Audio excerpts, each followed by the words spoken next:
Yes, good morning, good afternoon, and good evening. Please accept whatever suits your time zone.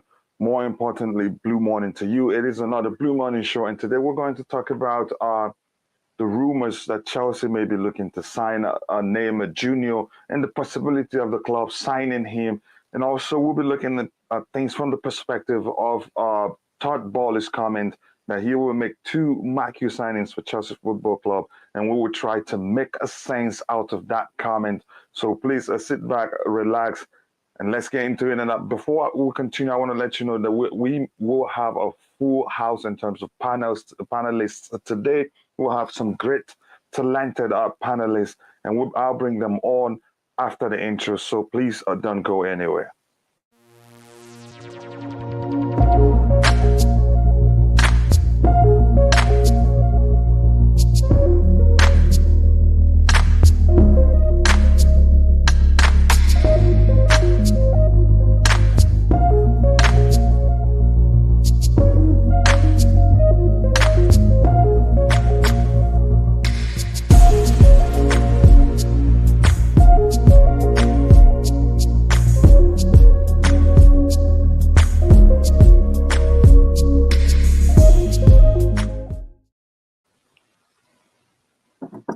Morning, Nick. Good morning, Bobby. How are you guys doing? Yeah, fine, coach. Yeah, good, coach. Brilliant. Sorry that I'm a bit late. I bought a second camera, and I'm trying to set it up so that I will switch angles every now and then, but I'm still having issues setting it up. But that's by the way. I'm glad to have you two on the panel. To you guys understand, you know the club in and out, and that will help us with today's discussion. And today we have what you could call somewhat a scientific work to do. We have to try to figure out if Neymar falls into the category as one of the marquee signings, who is the other person, and hopefully he is. Although we have some questions to also answer. When I tweeted something about the show today, some people were saying, "Why do I want a Neymar at the club?" That he dives and all that. But I'll let you know what my argument on that is. Yeah, so we'll start by talking about the fact that he's available. And the truth is, Neymar is really available for sale. He's falling out with the owners. He doesn't have good relationship with the current manager. Although as a professional, whenever you feel him, he plays. But more importantly, let me go through the chat and read what we have there already. And this is my comment there. And this is from Liam Lane. He says, "Good morning, coach. Good morning to you too, Liam. I hope you're doing well. Always one of the first to be here. Morning, coach." Says True Blue, always one of the first to be here too. This is great exchanging greetings. Morning to you too, Nick, and yours is more complete. This is morning, ladies and gentlemen, and that's inclusive. I like it. Here we have Nick Blue. Let me see if there's anything to address that is not going to be interesting chat, especially with Neymar, indeed. Lots of questions. Some people don't want it to happen. Some people think it is, just rumors, but I think there's a possibility there. Big up to all of you. I think Stibia himself, I'm not sure why she's not here. It's an interesting sign. I don't want to talk about it publicly. It was put back. Yeah, it was. I did, because I'm trying to get the second camera to start working, but I haven't succeeded in doing that. Morning to you, Declan. I will try to send the link to you in case you have time to join us on the panel. Hey, everyone, says Just Viola, the queen of the house, and I appreciate you always finding time to be here, and I know how busy you are. Hey, Suleiman, blue morning to you too. Blue morning to Charles Kabu Koba, watching from Ghana. My West African brother, I hope you're doing well. Nice to see you here. And if you haven't, please be sure to like the video, even if you're on the panel. That will help us reach more people. And the more people we have here, the more fun the show will be. Now, Bobby, I'm going to come. Let me start with you. I know you've always seen that is Chelsea. You've always been a big believer that Chelsea can sign any player they want. All you want to see is just try, give it a shot. And I've learned to to always respond to you with yes, that's the truth. If you don't buy tickets, you're never going to win a lottery. And True Blue in the chat will always say he's been buying ticket for a zillion years and haven't won any lotteries. And my response to him has always been, as long as you're buying more, which means you have hope that one day you're going to win and there's a chance you win. So, Bobby, tell me, do you see the possibility before we go into trying and putting him into the category of one of the Marquee signings and finding who will be the other second Marquee signing? Tell me how possible it is for Chelsea Football Club to secure the signature of Neymar Jr. Yeah, I always think Chelsea can get any player they want. They really can. It's just that towards the later end of the Roman Abramovich era, we started having sort of wage caps. And of course, the affordability, because of our gate takings, that is limited by the size of the stadium and FFP comes into play. But as a project, Chelsea Football Club remains one of the, if not the most attractive footballing project in the world. A player would find far more legitimacy in joining a club like Chelsea in terms of their career, in terms of their glory, than probably even Real Madrid, where there is a dichotomous politics between the Spanish boys, the Spanish Galacticos, and the global Galacticos, and everybody else. The dressing room in Real Madrid is not one of the sort of brotherhood and unity that you would get at Chelsea. It is a politicized dressing room. The same with Barcelona. So I would bank on Chelsea any day.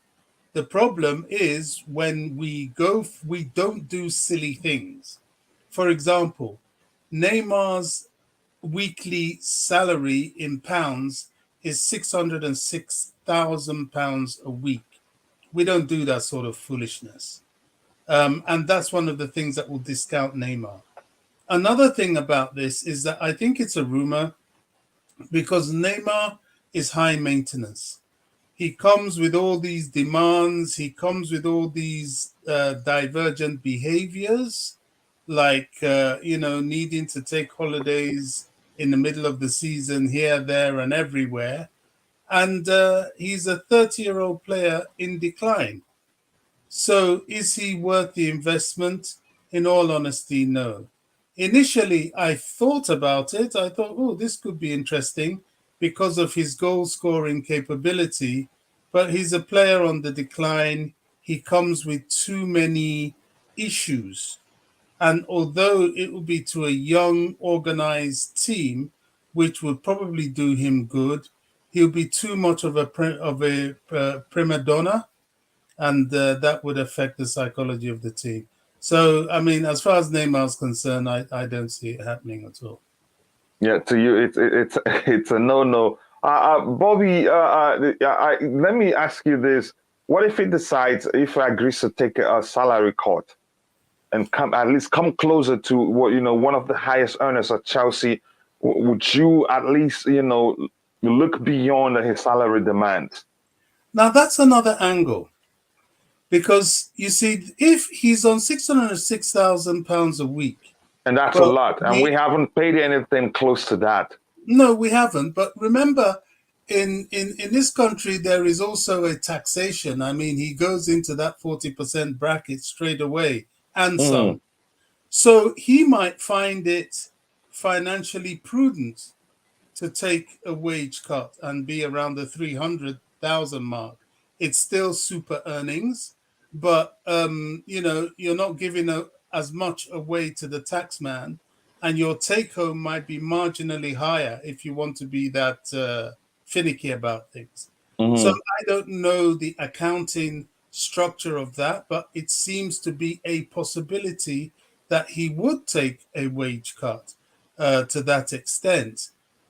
That's half his current income. However, it's unlikely, being the sort of person I hear he is. And even if he does, we've got to consider that this is a player on the decline. For me, I would rather not the headache. I would rather invest in a Darwin Núñez, with upcoming Armando Broja, with a possible Lewandowski there for them to learn off of, provided we can get him to get at least 30% of the games. So that's my personal belief to the whole thing. No, honestly, I think you do make some serious argument there regarding. I'm not really concerned about what things like his behavior, high maintenance, and all that. I think those are things we're not sure about him. Those are things we hear in the media, and in terms of the diving aspect that somebody who responded to the tweet regarding this today's show said. I think what came to mind was the fact that we're getting a better Neymar. We're getting a well-drilled Neymar. We're getting a more mature Neymar. He doesn't dive that much these days, and I think he's learned to take more responsibility than he's used to taking before. And again, I'm considering also his numbers under Thomas Tuchel. You get my point now. Because I think he's improved. Where I think what things I think could be an issue will be the price tag, and also maybe his salary, like you've alluded to.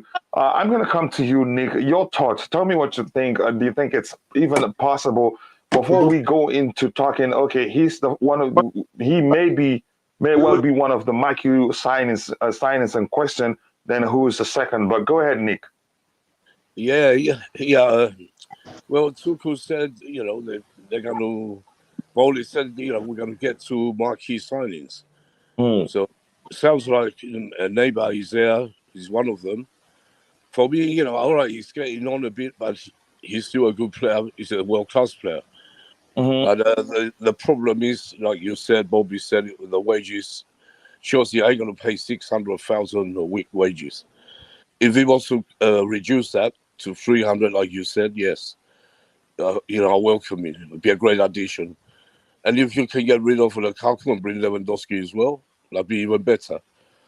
That'd be something. Yeah, we'll get to that one, but I get you. Neymar, Neymar's still a good player, and he's more experienced now. He was marking around when he was young. But for me, of course, it'd be a great signing if we don't have to pay them sort of wages and what we're going to pay for him. I don't know. Let's see what he does. Yeah, the wage, if in fact it is 600, like Bobby mentioned, it is ridiculous. I don't think the club will be willing to pay such salary to a player. Go ahead.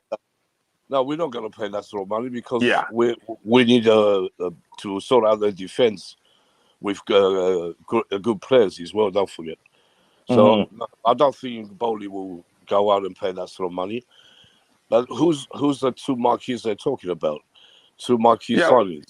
Yeah, we'll come to that. We'll try and let's get through the Neymar conversation first, and then we'll just, for the sake of it, count him as one because that's what we did in the thumbnail for the show and then in the description. Then we'll say, okay, who is the second? We'll figure that out in a bit. So I want to say what. Go ahead, Nick. Yeah, for me, it'd be a great addition because we have a lot of youngsters and a lot to come. So they can only get better with these sort of players in our team. Having Neymar and Lewandowski there be something special. But let's see if he's willing to cut his wages. Yeah, maybe it's a chance all the issues that Bobby talked about are all true, but we don't know. We'll find out. I want to say welcome to Kobe.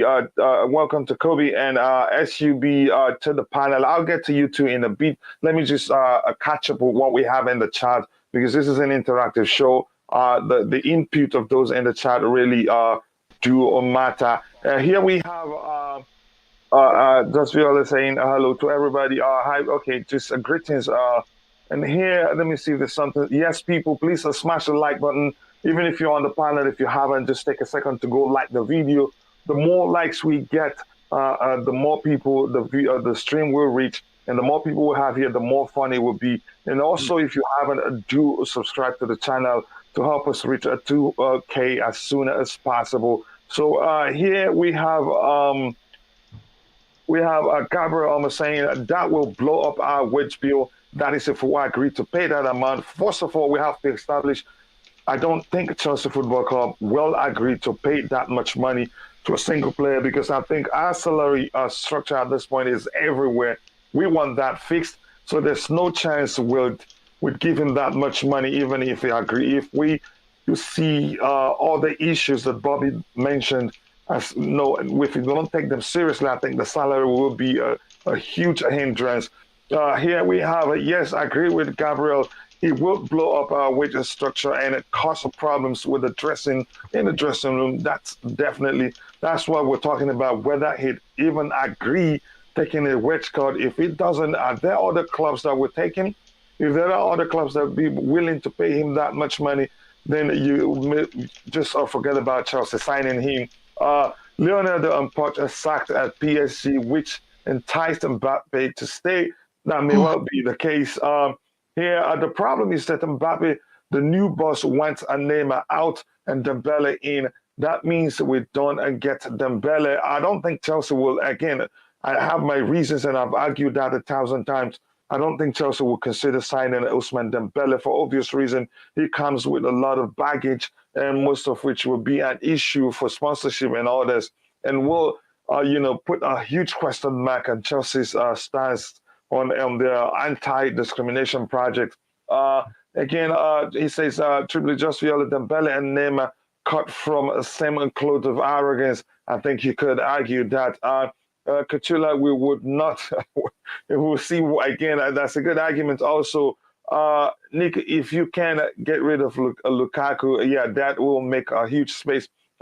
If he was to lower his wages, that would make a difference in my thinking, because he would bring in a lot of revenue. Yep. Yeah, I think the club will consider that. Yeah. So if he cut his wages down to a certain, anything close to 300, I think the club would do it, because the sales and shirts and everything, revenue will be brilliant, and I think the club would then look beyond his wages. Tribute Neymar said he would die for Thomas Tuchel. Again, that comment there is important, and he would die for Thomas Tuchel on the pitch. Tuchel has a good relationship with him. Financially viable, yeah, you could argue, given that what Liam just said, he will lead to lots of sales and merchandise, because he's a huge brand. Forget his arrogance, how much he earns weekly, or the vacation thing that Bobby talked about. He is a huge brand and will bring in lots of revenue for the club. But that's, by the way. Now I'm going to come to you, to Kobe. Kobe, are you there? Yeah, can you hear me? I'm here. Yeah, we can hear you. Brilliant. And your sound is good. So tell us what you think. Do you think there's a chance that Chelsea signs him, or do you think it's just all rumors? Yeah, I think it's all rumors, and I don't see Neymar coming to Chelsea.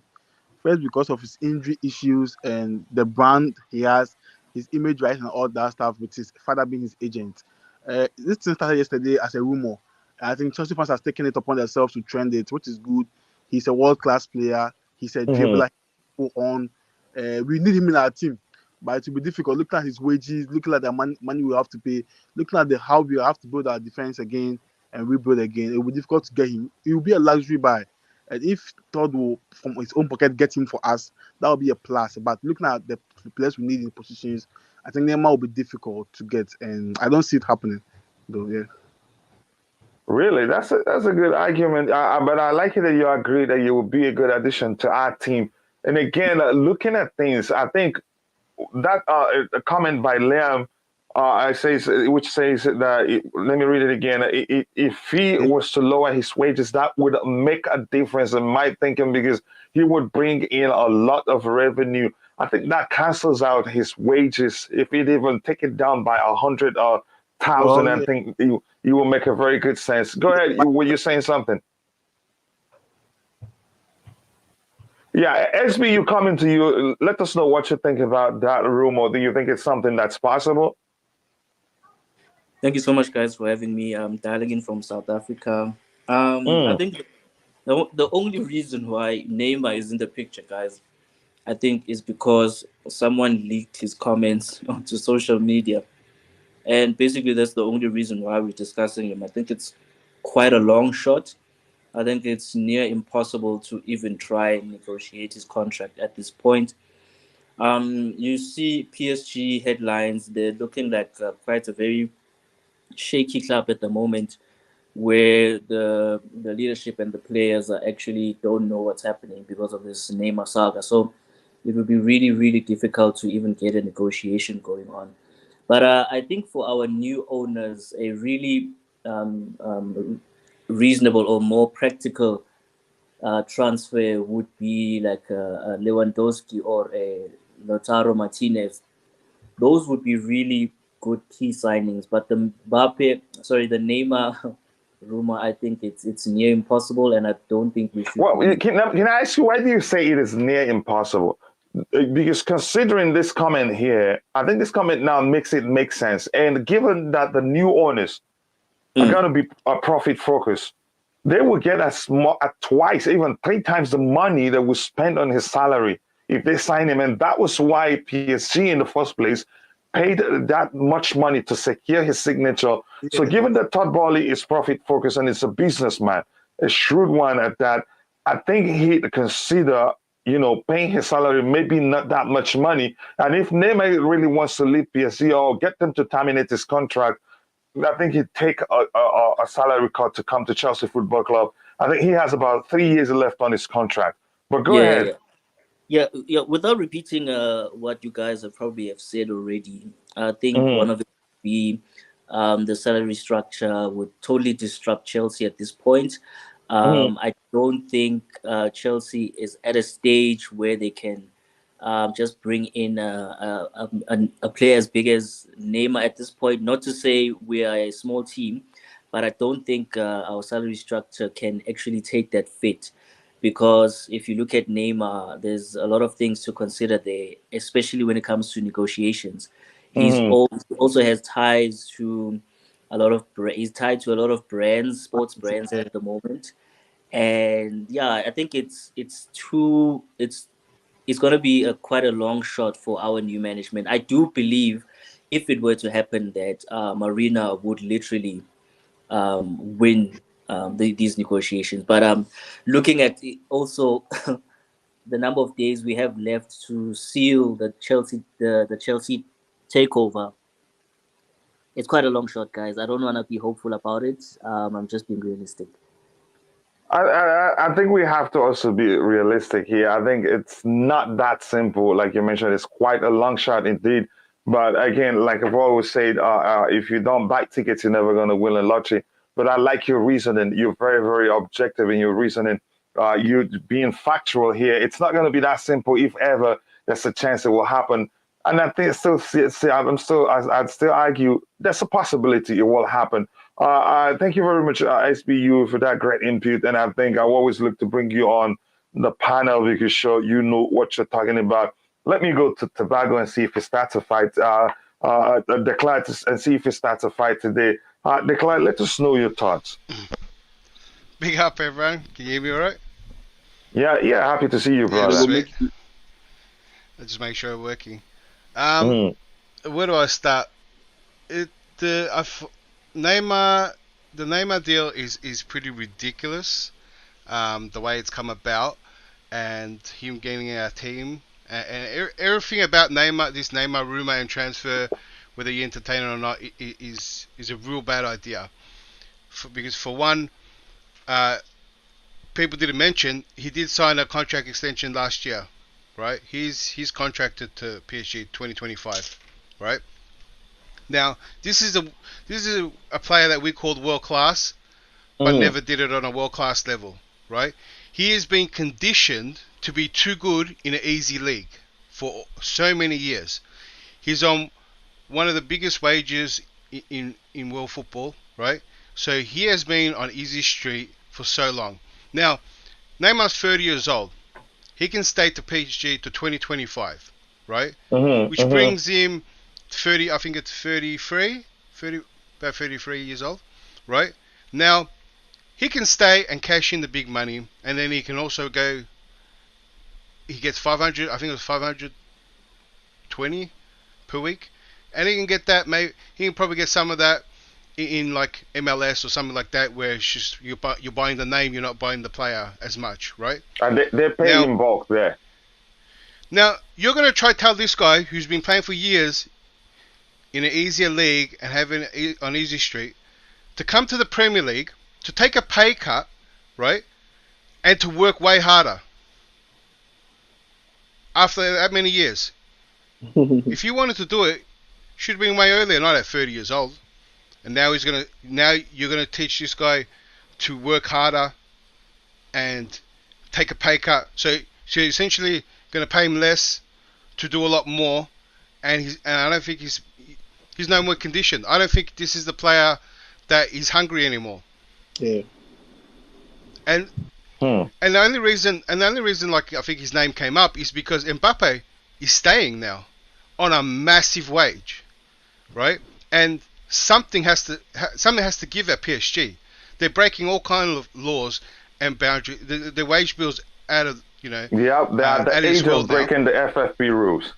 So one of the solutions is getting Neymar off the book, which people looked at, not PSG have looked at, right? Maybe PSG have looked at it too, but they just signed him, right? So to get Neymar out of PSG is going to be really hard. But if there's any positive in this news, it should be looking at PSG's team, right, and picking up some of their talents, because they have to move some players. They got heaps of players on big wages, right? And PSG have to sell to reduce that wage bill, and so maybe they've got some other talent in their squad that we can benefit of. Not Neymar, because he's just a name now. You're not getting a player. Declan, have you considered how well this is just us being objective here, and believe me, you made some powerful points that again, we're just talking about it because it's out there, and that is one of the main reasons of this show, is to look at things and then come to a sensible conclusion. And I think we're getting to a sensible conclusion right now. But the question I want to ask you, considering how well he did under Thomas Tuchel, how many goals and assists he got, and also he has a good relationship with Thiago Silva. And also, I'm going to ask you, what if he says, okay, I'm going to take $250 a week and I want to come play for Chelsea Football Club, and he's going to make the club a lot of money? Your thoughts? He's got half his wages. Yeah. Are you serious?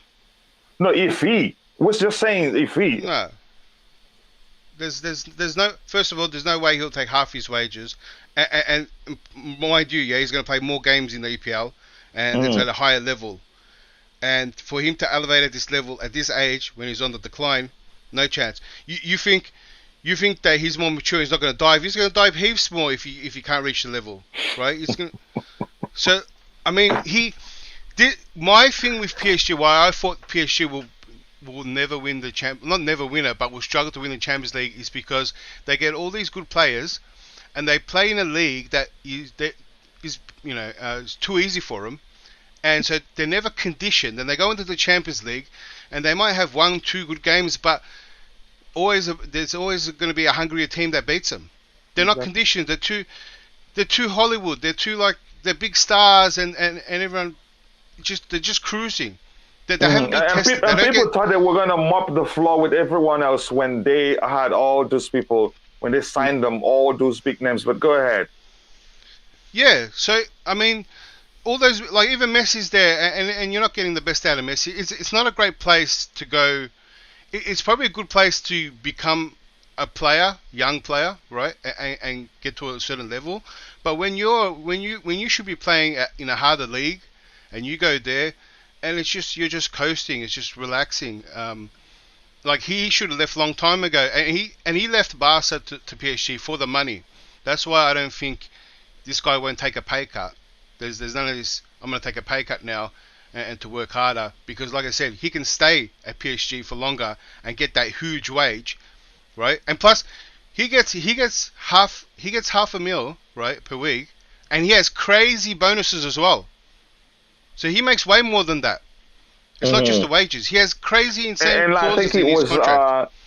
it was Kobe that alluded to the fact that he's tied to so many brands. So that's also something the club will have to Yes, navigate if they really want to sign him. that's a Go good ahead. point because he's the World Cup ambassador as well. That's how he's getting more money as well.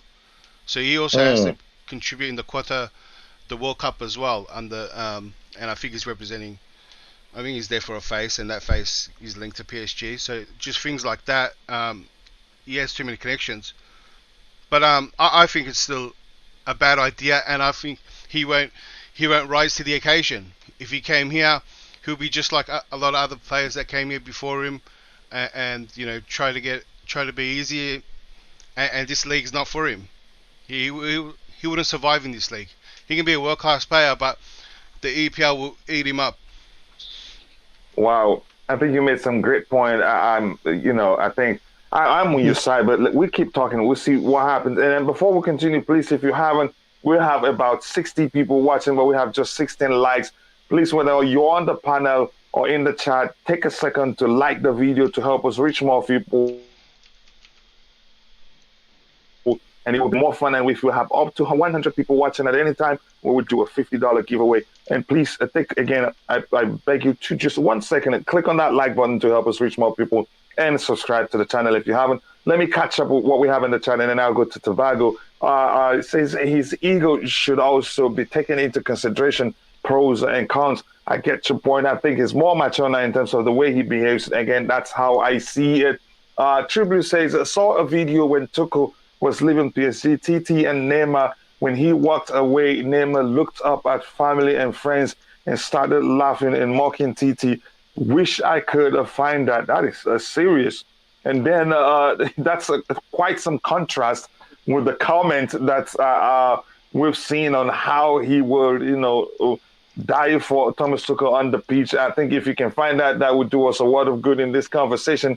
But I appreciate you finding that. Again, we're up to 24 likes, and I know we can do better than that. Let's shoot for 200 likes by the end of the show. We don't need to be spending that kind of money on a player. And some people may always see it from a business perspective, which PSG did. But I don't know if he still has that much of a pool in terms of bringing in a revenue at this point, because his performance has, died down to a shocking measure. I don't know if it's because he no longer plays under Thomas Tuchel. Some argue that, but that's by the way. It says True Blue, that's enough for me. So no to Neymar. Again, I prefer Lewandowski over him, though. If he comes, I would die.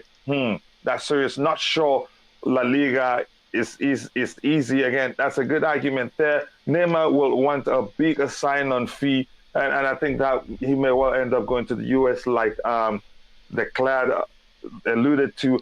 Just Viola, is it the polished eyes? Here, the Undertaker CFC, we can swap Lukaku for him. Is that even a possibility? Tobago, you go ahead. Address this comment on the screen before I continue catching up with what we have in the chat. No. No. Your mic is a bit too low. Can you hear me? Yeah, we can hear you now. Go ahead, brother.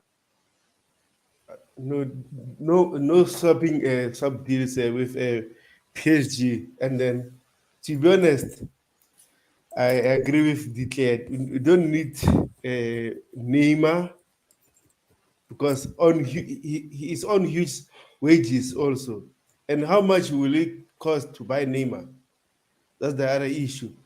And then also, Thomas Tuchel is all about building a squad, a team that works hard for him. And then Neymar is such an individual, and then he might disturb the dressing room also due to his attitude and stuff. So Neymar, no. But if they sign him, what can I do? I support Chelsea.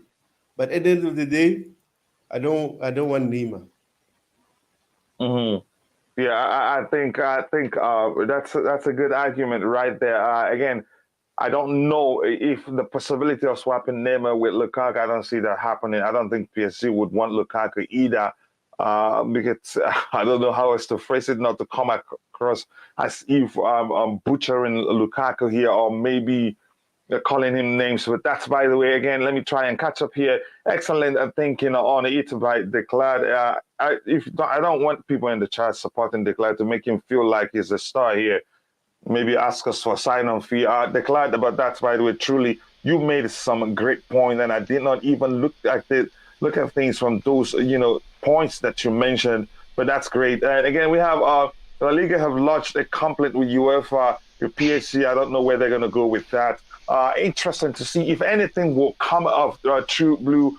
Wanted to watch again. Yeah, if he finds that, that'd be interesting. Chelsea don't need Neymar, please. Again, a lot of people, I think, again, this is Chelsea, and that's why the fans, the behavior is very predictable. And like Declan said, he mentioned exactly where that came from. The fact that what's his name, Mbappe, he's decided to stay at PSG, so it's easy, to make a meal of that situation, because PSG would want to do away, with somebody, because Mbappe will now get a bigger salary than he's earning before. And that's huge, because they're already on the age of breaking FFP rules. But that's, by the way, he will not make Chelsea lots of money. I remember Stav telling you clubs have to sell so many millions of shirts before getting £10 per shirt bonus for next million shirts, Nike and all that. Okay, I get the point there. Okay. Let me see. I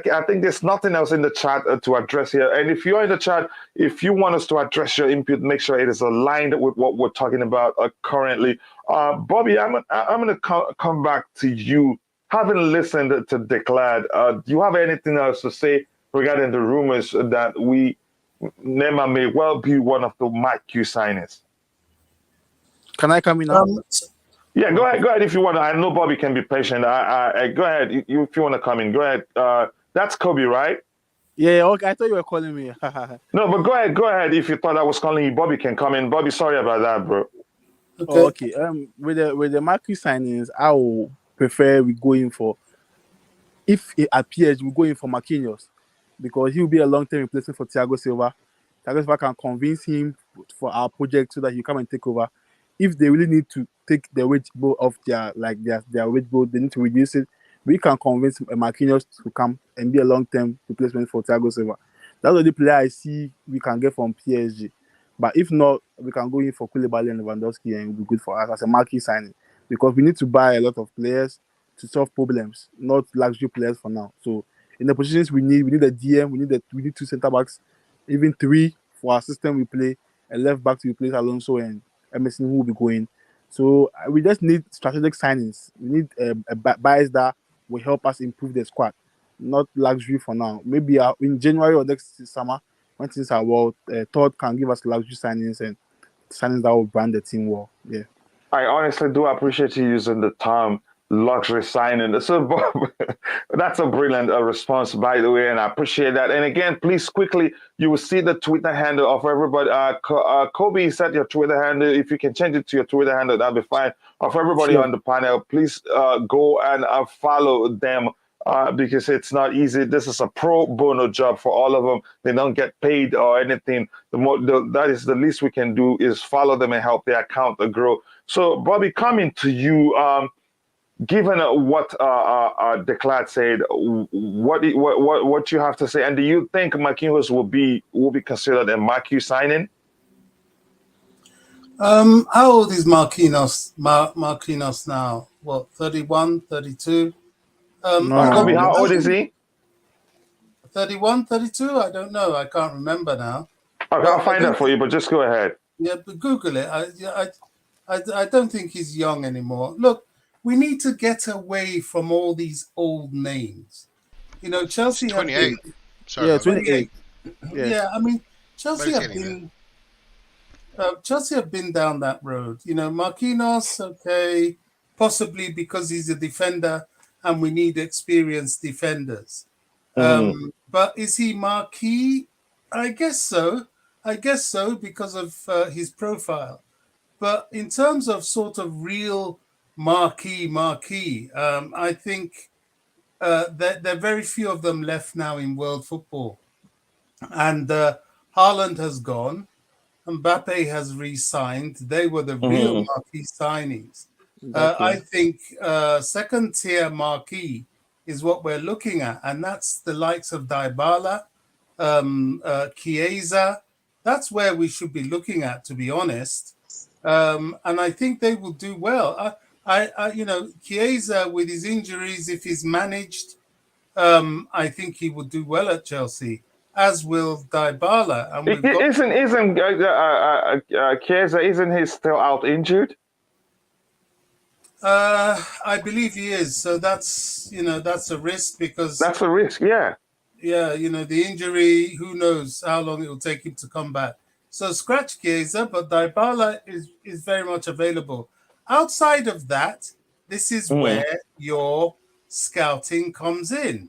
Look at the guy that Liverpool got from Porto. Was it Porto or Diaz. Benfica? I forgot. People didn't know that much about him, and look at the player he is. No, it's not Diaz. What's his name? What's the new signing for Liverpool that's here in the Premier League part? Luis Diaz, yeah. Diaz, yeah. Go ahead. So I was correct. Go ahead. Yeah. I still am very, very much in the camp of Darwin Núñez. What's the guy in Germany? Gosh, what's his name? The French guy. Nkunku. Nkunku. Is it Nkunku? Yeah, it's Nkunku, and he's Bundesliga's player of the season, right? Am I correct? Yeah, I mean that's where I think we should be looking at. We don't need those extra big names. We just need players that are functional, that are going to do it for us. And people like Nkunku, Darwin Núñez, Dybala, they will definitely do it for us. Marquinhos as a defender, gosh, imagine him back together with Thiago for as long as he has left of one season. That's where we should be looking. I am very, very much in favor of Jules Kounde. That deal must be done. I just think that's where we really need it. Midfield. There's this Sangara. The midfielders, they don't have to be massive names to come to Chelsea. I almost don't want them to be massive names because, we're not that. I don't think we ever were that kind of club. We were not that kind of clubs that goes for Galacticos, as it were. The marquee that may well turn up at Chelsea that I think, okay, let's take a punt is Lewandowski. 34 years old, as I said yesterday, I'm not that keen. I've seen enough of that with people like Shevchenko when he came and he was embarrassed for pace in the Premier League. You see, when age suddenly hits, it just happens overnight. You just suddenly notice that loss of pace, as we've done with Aspie. You get these youngsters just skinning you on the field. And it's embarrassing, and that can only ever be exposed in these high energy positions, wing backs, attackers, and that sort of thing. So that's where age is a risk. Lewandowski, a lot depends on his wages. If his wages are reasonable, because I believe unless he comes and he proves himself to be super fit and able to play week in, week out, I believe he will be a squad player at that age. And I don't think we can expect much more. But the likes of Darwin Núñez will be coming in to play regularly, and along with your Havertz of this world. And I still maintain Broja, although Broja will have to be in the squad, but he will come and he will get games. People seem to be worried, Broja is not going to get games. Look at what happened with Callum Hudson-Odoi. You will get games at Chelsea because there are games to be had. We're always in the latter stage of all competitions if we maintain our strength as we hope to do. So, that's where I see us going. We've got so many players to bring in because of the ones that will go that, we've got to be prudent. We've got to be shrewd. we've got to be direct and we've got to be quick in the market, especially as we're now off the blocks a bit after everybody. Please, God, let the government, sort this thing out next week, which they have to do anyway. And, if Marina's staying around for a handover, I think that the fans should protest if she comes with this delaying of purchases. Name your target, get your target. That's the name of the game. Not name your target and hang around wondering what to do next until the target either slips through your fingers or you end up having to do a panic buy. Like So Hakimi. you've got to be direct this time. Mm-hmm. Yeah, this is just a brilliant show, and that's why you gotta love the brilliant show. We don't come with a preconceived, opinions or ideas. We come to have a conversation, and then come to a sensible conclusion. That's why I gotta love this show. Nick, quickly, and I want to bring Declan into this fight with a question soon. Nick, tell me, do you consider Dybala, would you consider Dybala a Marquee signing, given that he's been in decline of late, if you ask me, in recent years? And also, Chiesa too, would you consider both of them, go ahead. Yeah, Dybala, I wouldn't mind Dybala. And would you consider him a Marquee signing? They're talking about Marquee. That means it's got to be somewhat, 2 players who are Marquee. Dybala is not Marquee. Marquinhos is Marquee. I wouldn't mind him playing at the back. And why do you consider, Nick? Tell me, why do you consider Marquinhos? Or would you consider Marquinhos a Marquee signing and not Dybala? Because that's what we need right now. We need the defense sorted out before we get any midfielders or any forwards, really. That's an interesting way to see it. Go ahead. We have to get the defense right. We know that's what they're going to do. They already said that. We have to replace. It has to be Christensen, Rudiger, Alonso. So we are going to go and get probably no forward this summer window. I don't see that. Maybe 1 or 2, but how many players are we going to buy? We said that yesterday. So, we ain't going to go and buy 7 players right now. So forget about Neymar and the rest of them. The only one I would consider is Lewandowski, because that's if Lukaku wants to leave only. Yeah, I see. At this point, I actually can write you a poem on how much you love Lewandowski. I love Lukaku as well, but he has to prove us wrong. He hasn't done it yet. Yeah, thank you for that input. I haven't finished, Coach. Yeah, go ahead, Nick. Go ahead. I'll carry on. I forgot what I was going to say now. Okay, sorry about that. So, Declan, coming to you, would you consider Marquinhos or Dybala, Chiesa, those 3 players, Marquee? Marquinhos, Dybala, and who was the third one? Chiesa. Or Chiesa, if you prefer. Marquinhos would be the best out of the lot. But still, you're looking at to get Marquinhos will take a lot. He would be your marquee signing just based on how much money you have to give. There's no way PSG wants to give him up because he's one of the best players. But I'm with Bobby that brought up the age. On most of these players that we've been linked with are pretty much they've done it. You're catching them towards the end of their careers. Marquinhos is 28. Sorry? Marquinhos is 28, he said. Yeah, Dybala's 28 too. You're catching these guys close to 30. I mean, the point I'm actually was getting at is that the foundation of our team, right? The young players that we have that are going to come into their peak 3-4 years away from their peak, right? So you don't want to buy these players, big name players, and then they start to get too old when the rest of our players start to get better. So that's why the age group that that Chelsea should be looking at, and I think they are looking at already, just based on how they went for Hakimi, Kounde, and some other names, right? Are players that are 25 and under to match the age of the team.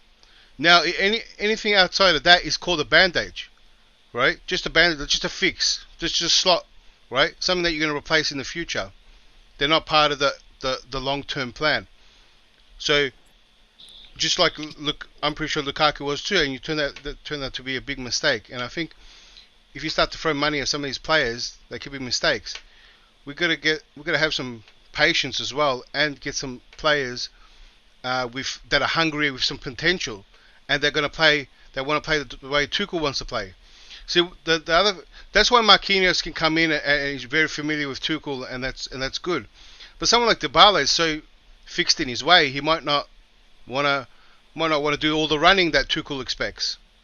You know, maybe they didn't have to do that at Juventus. And plus, he's very injury prone as well. Chiesa for me was a World Cup hype, and I don't think he's backed it up. And he's got injury issues too. And that's one guy that fits the age group at 24. And it's one guy that I was we were linked with after the World Cup, and would have been great as a type of characteristics of the player we need. If you can get Chiesa on a decent deal, I'll be in for that out of them three. But still, I think there's question marks on him too. I think there's so too you much don't hype consider any of the three players as none of the three players would be a marquee signing for you. Marquinhos would be. And it's 28. It's not.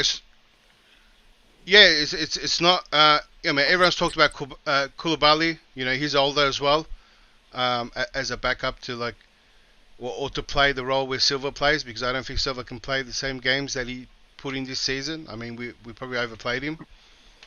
I mean, it depends. It depends on the areas you want to throw the most money at. Is Marquinhos will cost a lot. Is Marquinhos the biggest priority, or should it be an attacking player, or should it be a midfielder? I mean, that's what you got to ask yourself. You spend on a marquee player in the defense, or one of the defense that we need. There's going to be very little left for the rest of the area on the field. Yeah, I think I agree with you in the case of Chiesa, if you prefer. I think it was just a World Cup hype. He hasn't lived up to that, and you can argue that was why Juventus they had to go for what's his name, Vlahovic, and he's doing quite well. He's not better than what Chiesa has done for them. But that's, by the way, I think it's an important question or comment I saw that I want us to talk about regarding the experience. We seem to be, overlooking the importance of having a balanced squad. I think at this point you could argue also we have a lot of young players, and we need to mix it up even more for us to have a balanced squad. A good example of that, something that would make you understand the importance of having experience in the squads is Real Madrid. How well they've done in the Champions League this season. It all comes down to the experienced heads they have in the team. They can be very patient. They can just let you run. Run until the 75th minute, and you're leading by 2 goals, and they still see a way back, and they see them playing like they're not even that you're not winning. Again, that's something we need to have, and you could argue the reason why we have what we call Charity FC is the lack of experience in all the lack of you could call it character in every department on the pitch for us. So it's important that we start understanding, not stop looking up beyond the importance of having players that are 30, 28. They're still fine, but you just have to find a way to use them sparingly, or maybe use them reservedly if you want. Let me go through the chat. I'll come back to the panel again quickly. He says, the latest news is that Tuchel wants attackers. I think that's the truth. I think he does.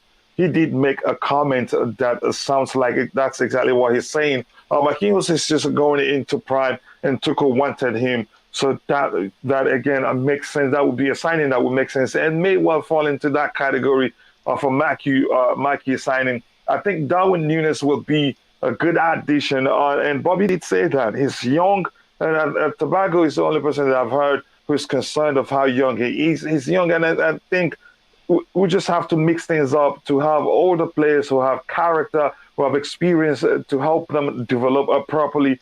He says, I love Chiesa, yes, still out injured, sadly. And again, that's why that one on its own is a huge risk. Just Viola, okay, that's just me. And again, we've had about 115 people watching, which means definitely we'll do a giveaway today. And hopefully we keep that number at 100 plus. And we have 49 likes. We can do better than that. If you haven't, no matter where you're watching from, do please take a second to like the video. And if you want to participate in the $50 giveaway, you have to join us here on YouTube, like the video, and subscribe to the channel if you haven't. He says Dybala best season total was 19 goals. He has been hitting 11, 12, etc., etc. Hardly prolific in Italy would really rip us trees. And again, I think that argument makes sense. If he's not been, just averaging 11, 12 goals per season, then he's going to have a problem in the Premier League. That's just the truth. And again, if you've been following Juventus, you'd know that he's not been measuring up to expectations like we thought he would. We've been linked with Casemiro of Real Madrid. I don't think that's a good idea. Let me bring in the king. The king. Let me know what you think about the talks that were the rumors that Chelsea wants Casemiro. Do you think it's a good idea? Oh no, Casemiro it won't be a good move for Chelsea because he's old now, he's aging, and I don't buy it. With a DM, I think we are losing Tchouameni to Madrid or Liverpool. So we just have to hope and pray that Tuchel will go in for somebody who he trusts and can come and do a job for us because we are not getting Declan Rice either this summer. So I'm not sure we'll have a high profile midfielder coming in this year. It will be somebody who has talent, but we have to give him time to settle. So I'm just hoping and praying that we'll get a midfielder who can come in and have the confidence to play for Chelsea because it's difficult to play in the EPL and it's difficult to play for Chelsea and be a starter. I don't think we are getting I'll be surprised if we get Tchouameni because Real Madrid has lost Mbappe and they're all guns blazing for Tchouameni now as their top priority for the summer. And Liverpool are also fighting for that guy. And it's looking like we won't get him at all. So I just hope with the rumors that we are having midfielders that who can come on board, I just hope that we'll get one that will come and won't disgrace we because we are known not to get midfielders who come and flop. It's only the attackers that come and they don't do well. I just hope that we'll get a midfielder who can come and do a job for us and ease off work from Kante so that Kante can also get time to play big games for us and play well. Yeah. Yeah, I think that's a snappy but good argument here. And look, I think Alex Becker's channel say, I think going for experience is good. We have a young squad, and I think I've alluded to that already, and I was looking for this particular comment. It's important to have a balance. It says hit the like button, and again, to whoever whispered Hakim, sorry, he chose PSG because he and his wife preferred. Yep, that's the truth. Again, we have nearly 110 watching. Like the stream, please do like the stream. We have 57 likes right now. Let's shoot for 200 likes by the end of the stream. Totally agree, True Blue. Good Tug. I'm not sure who you're referring to. So let me see if there's anything to address here. Again, if you have any question for the panel, shoot for it. And let me start with Tobago's question here. Tobago, you want to ask the question yourself because this is an interactive show, but you're on the panel. But nonetheless, go ahead, ask your question. Can you guys hear me? Yeah, we can hear you.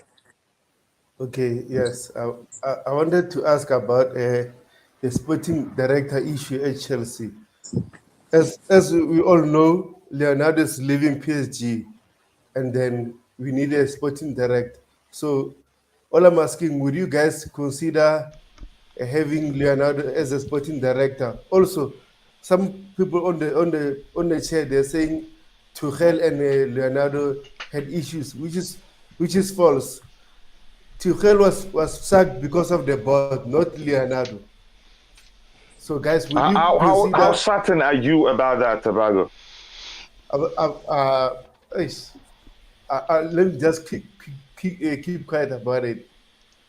I'll get into trouble. Okay. You heard the question. Let's start Okay. with you. SBU, your thoughts. I wouldn't mind having him as a director. I mean, he has a lot of influence and a lot of he knows European football, and that is very crucial for our new ownership. You know, those business partnerships, that those insights, and those, if I can say, he's in the club. He's in the football club, and I think it would make sense if ever we were really into looking for a football director. So I think at this point, the most important thing about the takeover is the transfers and who will spearhead those transfers at this point. So I really wouldn't mind him. He has a lot of insights, and I think he might do well for us, which is a very important thing that Chelsea would need to do at this point. Let me, that's another way to see it. I have my reservations because you could argue he hasn't done well for PSG. There's always one question about the other about their spending, and I think whatever they spent today, you could argue he's well aware of their spendings, and he okayed it in the first place. But that's by the way. Nick, let me know your thoughts about Tobago's suggestion that we should go for Leonardo as sporting director.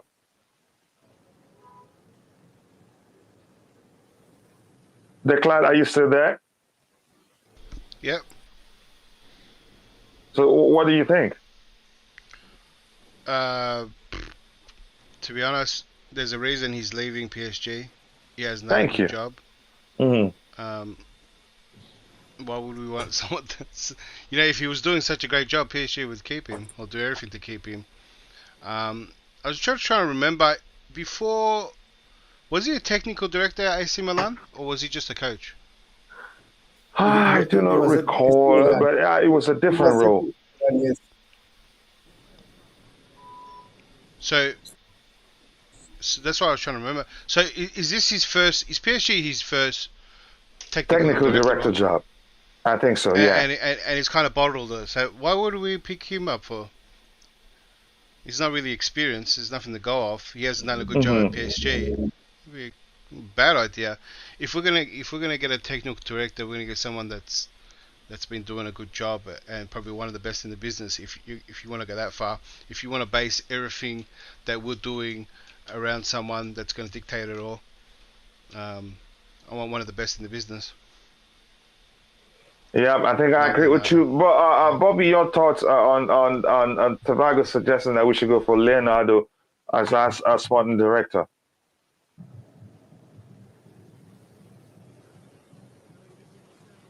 Yeah, Bobby's still probably it takes time for him to unmute himself. But maybe I'll go to Nick. Nick, can you hear me? Sorry, I'm back. Okay, go ahead, Bobby. Yeah, Leonardo, a sporting director. Look, a sporting director doesn't necessarily have to be some big name. I don't believe in them being a big name. I believe in them knowing the club, knowing the culture of the club and the league in which they are in. I'm with Declared, you know, there's a reason he's leaving PSG. He hasn't really been that successful. And I think Mike Edwards is available, this guy from Liverpool, although I'll have my reservations of that. I revert back to Michael Emenalo. I thought he was quite a good sporting director for Chelsea at that time. You know, we need to, people are talking about this guy at Crystal Palace, you know, because he's not fashionable, just like Emenalo wasn't fashionable when he was at Chelsea. People are turning up their noses at this Crystal Palace guy. But I think that's the sort of person we need. They don't need to be a known star. They just need to understand the league, understand, you know, the Premier League, understand European football and understand the culture of the club. Is that easy? No. That's why a lot of people revert to ex-players for that sort of position. I just think, there was a time we were looking at Michael Ballack. There was a time we were also looking at, I've forgotten the other player we had in mind for a sort of sporting director role. Just like Leonardo, he was an AC Milan player before he went into that sort of area of football. So it's somewhere you need to be very careful who you put in there. For me, I don't want Leonardo. I don't really want somebody who will be at odds with the culture of Chelsea Football Club. That's just my opinion. It's a very careful position. What's his name that was with us and eventually Avram Grant? Was he a good sporting director? Kind of at the time. He eventually became a manager, but at the time he at least had some kind of influence on some of the players we bought. It's a delicate position, it really is. And for me, at the moment, from what I know, I don't even know this guy's name, but I've heard of him. I've tried to look him up. And the sporting director at Crystal Palace would be somebody that Chelsea could well do. Could do worse if they approached. Yeah, I think it makes sense. I think, like Declan alluded to, I think he bottled it at PSG. He hasn't done well. And there's hardly all the managers that's worked under him that he has a good relationship with.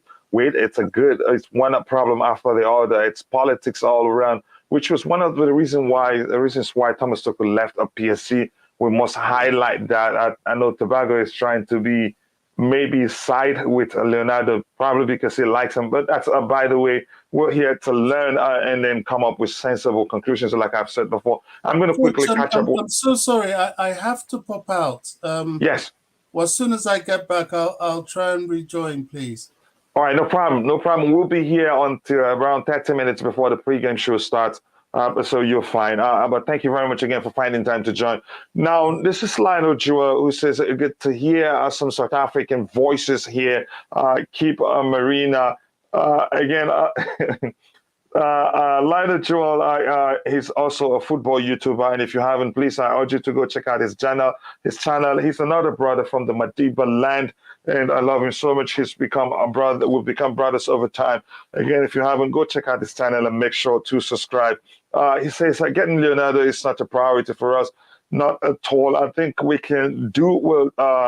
Petr Cech where he is today, maybe promote him to that role because he has the connection. He understands the Premier League. He understands the culture of the club and may well help us do that. I think I'll come back to Declan with the question on whether we should use Petr Cech in that role. Again, anything here to address. If you have any question, he was fired as part of Mbappe's signing. Coach, can I come in? Yeah, okay, let me finish with the chat quickly, okay? Come in now. Yeah, okay, let me just finish Coach, the chat. Go ahead, Nick. Go ahead. Yeah, I wanted to complete reading the chat, but go ahead. One guy mentioned Petr Cech.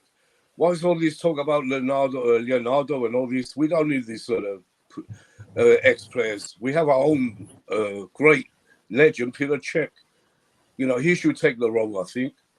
He knows 9 languages. He can do a better job than any big name or, technical director like Leonardo, like the Crystal Palace. We don't want to need a Crystal Palace sporting director. He ain't that good anyway. Look at West Palace. This is all, you lot are talking really daft today. I'm telling you, all of you. Yeah. Oh, okay. I'll come to you. Yeah, go ahead. I understand that. Here I says, yes, get anyone from Liverpool. They haven't signed any bad player in the last 5 years. You could argue that, but would they let you take any one of their any of their board members? No, I don't think so. Again, he says, Shaq Hack says, he's right. We need a sporting director. We haven't replaced Manalo, Goddess, Oscar, KDB, Hazard, Courtois, Salah, Lukaku, and you could count, as much as how many players you've counted right now where he didn't do well. So he's not perfect. Question for Bobby. Why did Menalo get fired after 6 months at Monaco? Again, bro, the priority we need as a strong team is good players who can suit the formation. That's important too. We should get Luis Campos. Luis Campos is going to PSC. Good. Again, if you have any questions, please. We just need fresh legs in our squad. We don't need to sell our midfielders. We need all that for next season. Again, I just looked up Leonardo. He worked as sporting director at Inter and AC Milan before PSG. Okay, good. Good. Thank you very much for that research. No, Leonardo, we need someone above Marina. Again, what do we have here? I don't think there's anything to address that. Declan, coming back to you, what do you think? Should we promote Petr Cech, or try to get Michael Ballack to fulfill that role for us? Because both of them, they know the club very well. They know the culture. They understand the Premier League.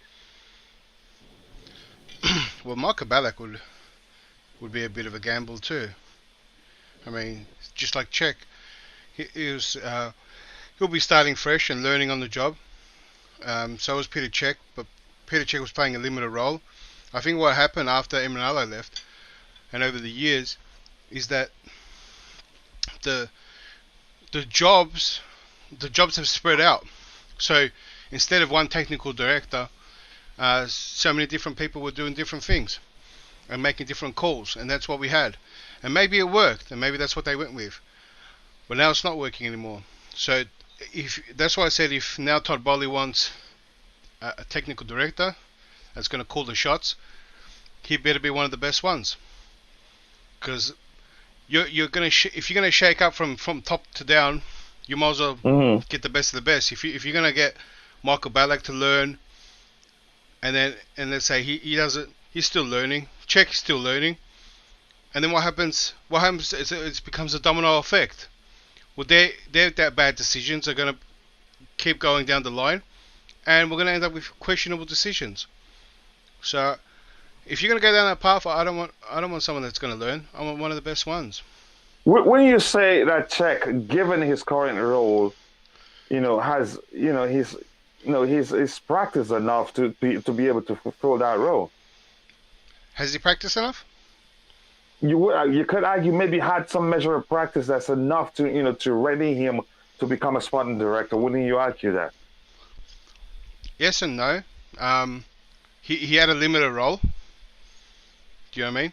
So he wasn't technical director at Chelsea yet. So he was just almost, I don't know, you want to call it a learning role. So he didn't have the full responsibilities of a technical director. He's just more a advisor and maybe getting trained for the role. But still, once he gets full responsibility, then we can see. But he's still learning. So would Ballack. We need someone that's done it for years. Who has built teams, come and gone. I think that Monaco guy was up for. I forgot his name, but he was up there, available. There was a lot of clubs after him, and there's a reason why. So just because someone's got a name and they know the club and that, it sounds good, but you're taking a massive risk on the highest level. I want someone that's going to... Do you have any names in mind? You said the Monaco guy, but I don't think he's available right now. I forgot the Monaco guy's name. My bad. Paul Mitchell. Paul Mitchell, that's it. So he's a big name, one of the best in the business, and there was reports that he might be leaving too. So that's someone that definitely I'd like over the names that you guys have been mentioning. Yeah, and you did. You mentioned something, Declan. You said that the role has been spread to multiple individuals in the Chelsea. That is at Chelsea, which means the structure is different. So bringing in a DOF means the club has to restructure to accommodate a DOF. Do you think that's going to be easy? Well, anytime a new owner comes in, there might be a bit of restructure in the way he wants things to run, unless he wants to just leave it as is. But I didn't take Todd Boehly as someone that's going to come in and just keep the status quo and keep everything business as usual. I think he saw a way of doing things. He might not do it now, but definitely down the line, I think he would want to structure it the way he probably has his team structures. So, Mm-hmm. especially in American sports, the manager and the coach, which is like a technical manager and our manager, play different roles, and maybe he wants that. And where you have a technical director who buys all the players and forms the team, and then you have a coach that just coaches them, and that's a very American thing, and Yeah. he might want that. So I'm pretty sure he's not just going to leave it how it's running now. I think he's going to change it up to how he Yeah, wants it. there's a chance that happens. The King, you wanted to say something? Yeah, I'm happy my brother said it all, because it's a sensitive matter when it comes to Chelsea. We need a sporting director badly and urgently. And I'm just hoping that with Todd coming in, he will appoint one that can do the work, because we can just mention names, but we won't know who in their head they will bring on board. There's Paul Mitchell, and I know of the Liverpool director also leaving. You get, yeah, hello, sorry. I know of the Liverpool sports director also leaving. You see, so he has done a very good job for Liverpool, and Monaco's development and club structure has also been brilliant. We need one, even if Marina stays or not. We need one for the club, because we're making some horrible decisions for the club of late. It's not helping us at all. So I'm just hoping and being optimistic that when Todd comes on board, it will be a priority for him to get a sporting director, one that will do a good job. If he's a good name, if he's a big name or not, we just need one that can do a good job for us. I'll also go with the Paul Mitchell guy, because his works are there to be seen. He's not in the top personality like that. He's not on the top bar like the Leonardo and Kuba. He does a job for you. He's a good one that can do a job for you. He has players that are well talented, that can do well when you give them time to develop. So it's a very sensitive case for Chelsea that I'm happy it was brought up for discussion. We need one, and we need it very urgently, because going forward, you have to make strategic signings, and signings that will replace aging players. And we need a good director to do that. Marina has been very analytical with us. Marina has done a good job for us, but at the same time, she kills us often. I mean, a lot of examples can be mentioned. So we need one, and we're just hoping that we can just hope that the board will make a good one for us, not necessarily a big name or a low profile. We want the one that can understand the Chelsea culture and can do a good job for us. I'm just hoping that Todd will do that for us, because there are rumors, like he said, that we are rumored with Paul Mitchell and the Liverpool guy. I prefer any of them. But if it's not any of them, one who understands the Chelsea system and what Abramovich has done for us, he can come and continue in a good way. Because now we're going to spend money again. We're not going to spend big money, 100 million on just a player that won't fit our profile. We're going to buy per data. We're using data analysis and stuff like that. So we are not going to be spoon-fed again like the Abramovich era. So thought should get the best director on board, so that things will run smoothly. I don't want to compare us to Liverpool. Sometimes it baffles me that we compare ourselves to Liverpool. But when we want to spend, we'll spend big more than Liverpool. But when we are using the data analysis and we are using all those good things on board to buy a player that won't come and flop, when we use those stuff, it will help us, and we will become a bigger club than Liverpool. And we'll have success than Liverpool, because we spend more than them. As we spend big than them. So when we have a good director, we'll spend big and we'll spend well. So I'm happy we had this discussion, because we need one. And we hope the board Todd will make the best one for us. Yeah. Yeah, I agree with you. Again, Declan. Let me come with you again. This is an interactive show. That's why every now and then that's a chance we digress. And Declan, I want you to address this comment on the screen where Mo says, "We need three defenders: Koulibaly, Kounde, and Josko Gravadio, because we cannot have a 39-year-old Thiago Silva as our only good defender." But do we need this many signings? We don't, we still have Trevor Chalobah, and there's a chance that Colwill will come back. Do you think we need to sign all these guys that he's listed? Yeah, I agree 100%. I also believe that Thiago Silva won't be able to do the same things he did this year, because he's been pushed. I'm surprised that he hasn't had a long-term injury.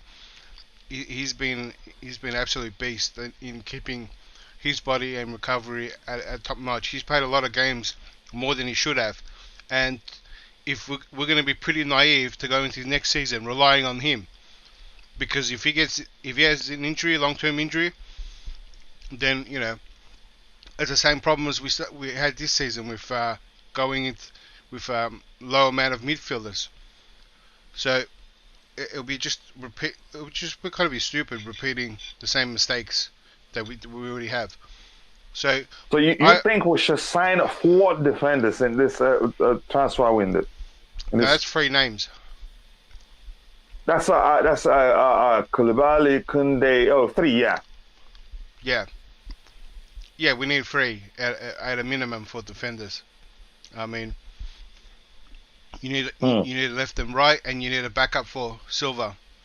So if Colwill if Colwill can step up, that'd be great too. And I think we need a lot of new faces, a lot of new players, and I think maybe half of them are going to be filled from loan and youth from the loan and youth team. So I mean, that's how we're going to save money and afford some of these signings, because if you were to replace 5, 6, even 7 players, all transfers, you're looking at a 300 mil plus transfer window. Yeah, and it looks like you're having a meal too, but I'm going to keep disturbing you, Declan. Sorry. Let me ask you. No worries. You just. I'm just kidding, bro. But I can hear the sound. So here's what I want to say. We have this 3 names here. Any of them, you know them too well to say, okay, one of them can comfortably execute Antonio Rudiger's role if we continue, playing 3 at the back system in games come next season. Yeah, I like these names. The only one that I was worried about was Koulibaly, how much he's going to cost, and he's one of the age group. But I think Koulibaly is great for the middle, for where Silva plays. Yeah, to lead the back he can line. Be a backup to him, and I think Koulibaly can also do a job left and right. But I think most importantly, for where Silva plays, and maybe Silva becomes that big part player, where we just use him now and then. So and then Kounde can play both sides, very good on the ball, and also now that I brought that up, I think Kounde can maybe do a job in the middle too. So you bring in players that can play across the field, and Govelia, he's a young player. He's pretty tall, solid body. He's meant to be a fullback. He's like a very big fullback. So he looks great, and he can look like he can play anywhere in the back 3, and even a possibility at a wing-back role too, if need be, because he's a very big fullback.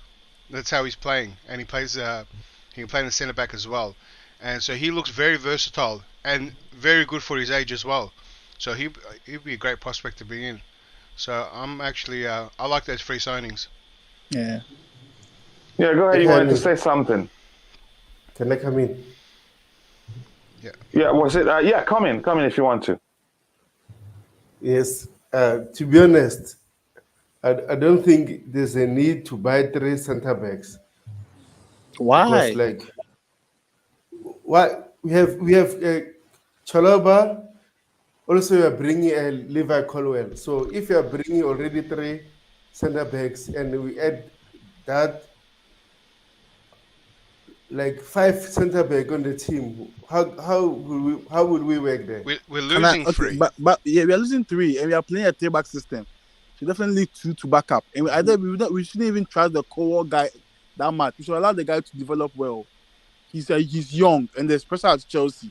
If he brings this guy and he's flopping or he's not doing well or he's being inconsistent, we see the same fans that will bash him.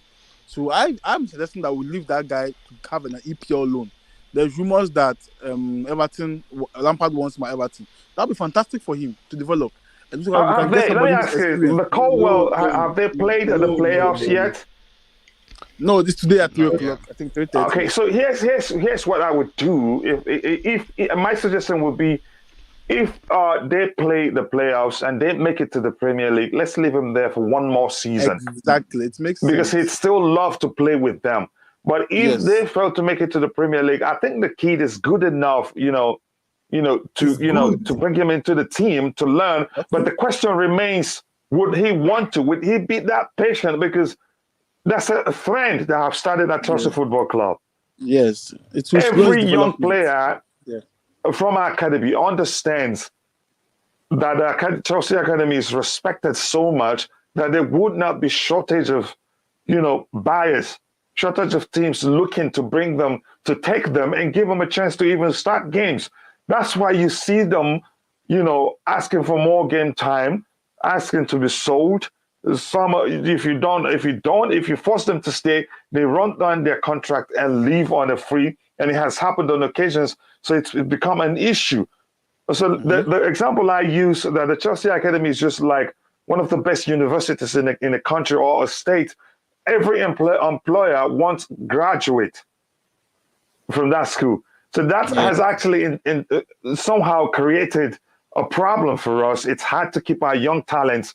So, but if I see him agreeing to stay with what's the club again where he's on loan? If they make it to the Premier, Huddersfield, I see him agreeing to stay with Huddersfield to continue, because that adrenaline will still be there, that rush will still be there. The togetherness will still be there. He'd be willing to do it one more season. Okay, this is a chance of me showing Chelsea Football Club that I can do it in the Premier League. But go ahead, you were saying something. Yeah, so I was saying, okay, continue. He can continue when he's done. No, it's fine. It's fine. Yeah, so I was saying I would prefer he stays there if they qualify today, if they come to the APL, or he joins Lampard on loan for his development, because it will hinder his development when he's on the bench. He's on the bench and not playing games.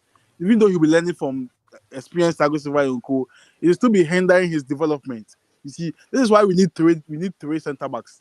Because if we are going to play the three back system, we need three centre backs too, so that we can get good backups.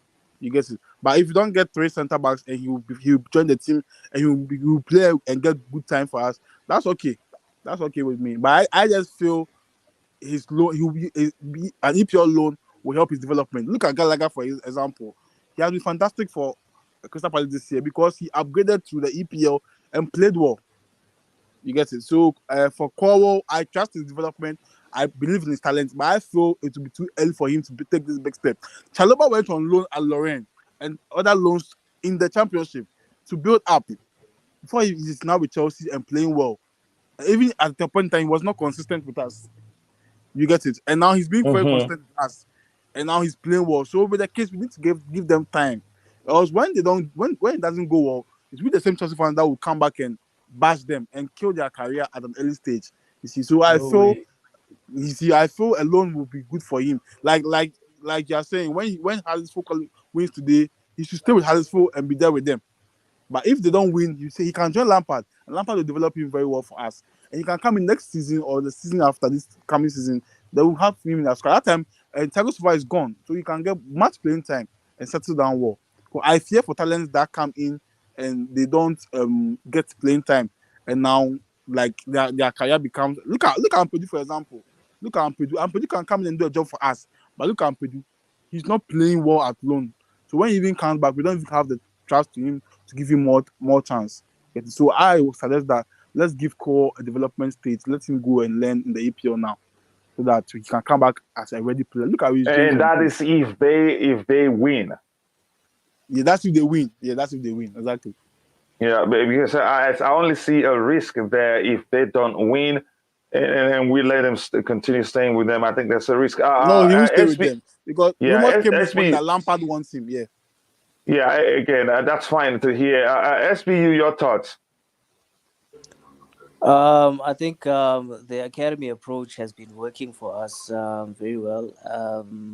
Just like the guys mentioned there, we've sort of frustrated our players when we brought them in, with no really succession plan, no plan to get them involved in the game. So one of the agreements to buying Chelsea was the commitment to invest in our youth academy. So unless we do have a plan for these graduates, I think it's a good idea to let them have some experience in the Premier League whenever the opportunity presents itself to go to these other clubs. The approach for the academy has worked well for us in the last 2 years, where we've seen people like James Christensen, Chalobah, coming in. That was because we had those gaps. We could use them, and we had no other choice but to use them. At this point, it would really depend on what the approach is for Chelsea. If ever we are looking for, like a quick fix, we'll go ahead and buy all your Koulibalys and your big your defenders.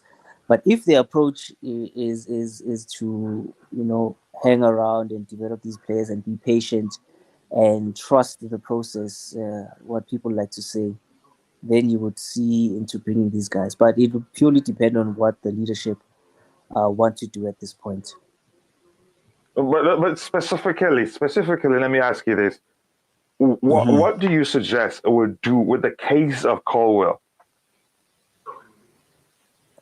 I would let him.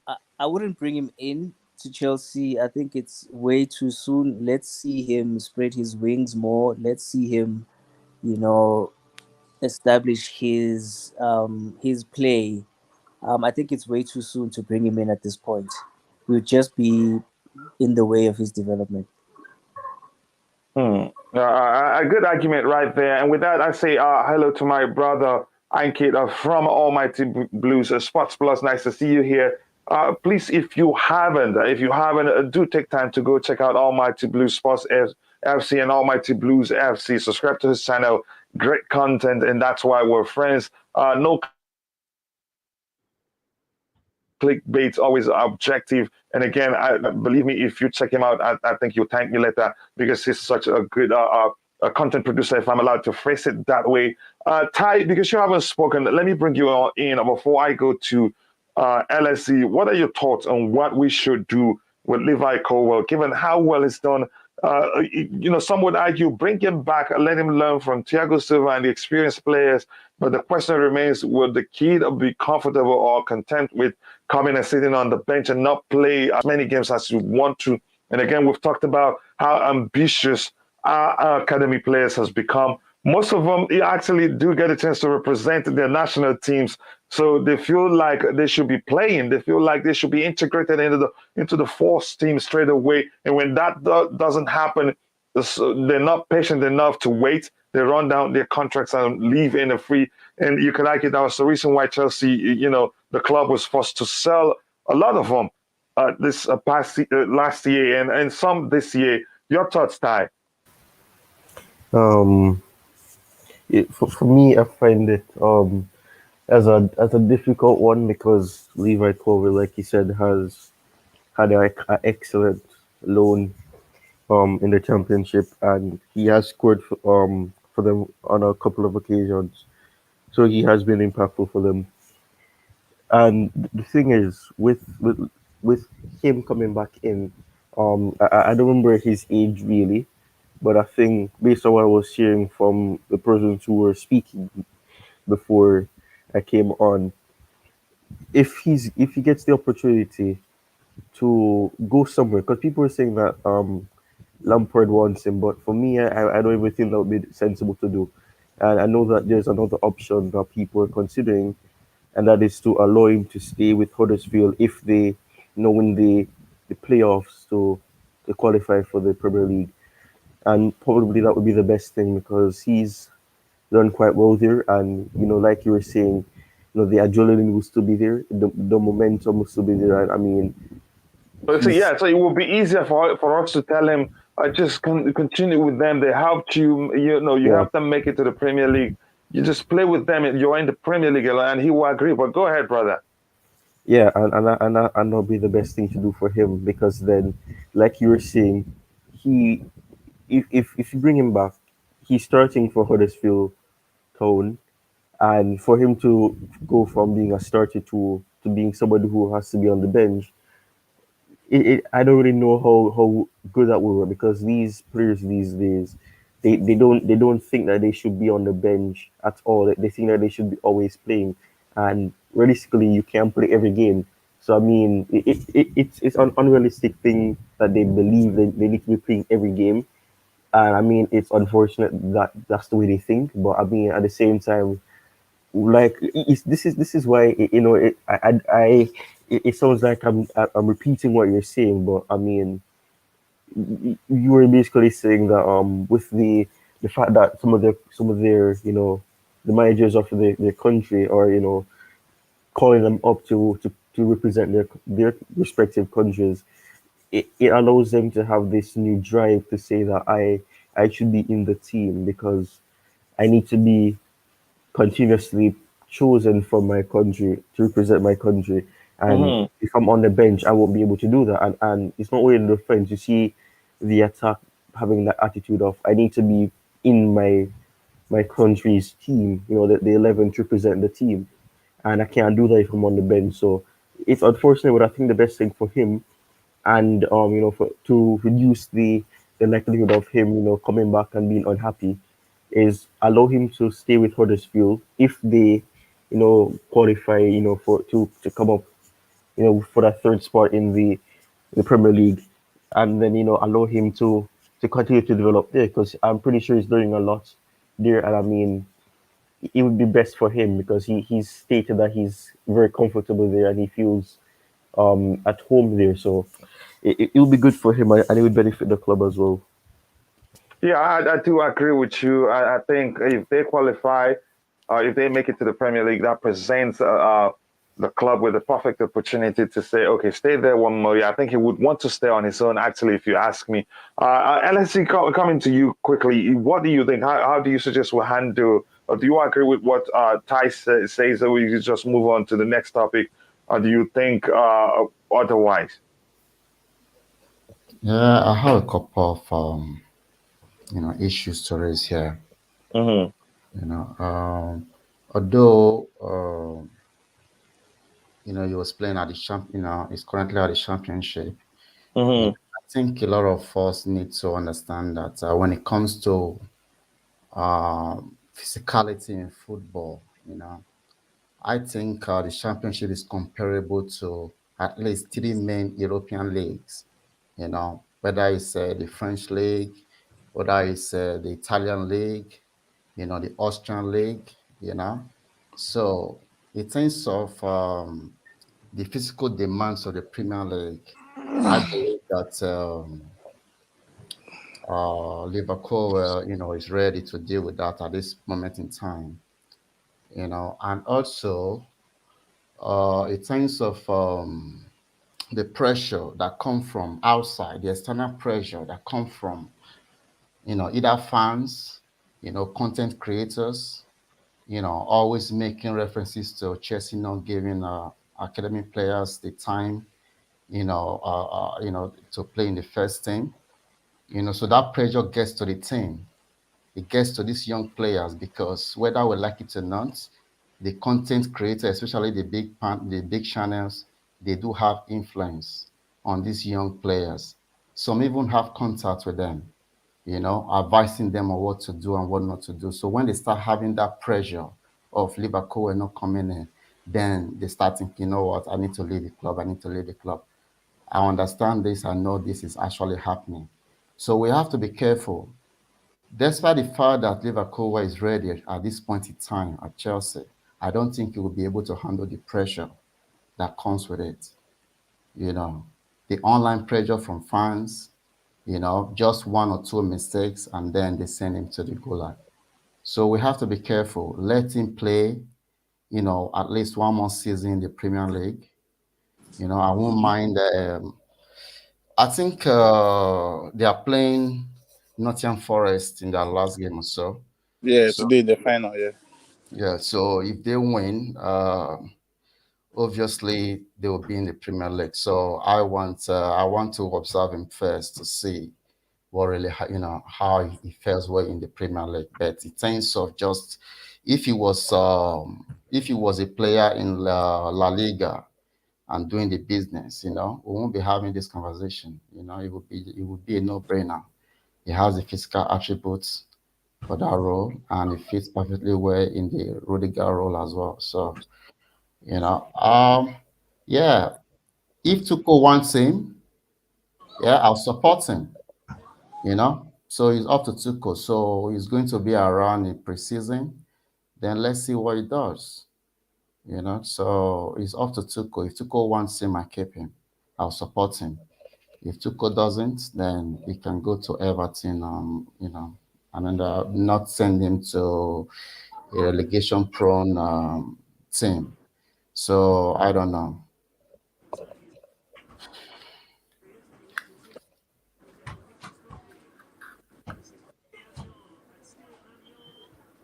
I think you're muted.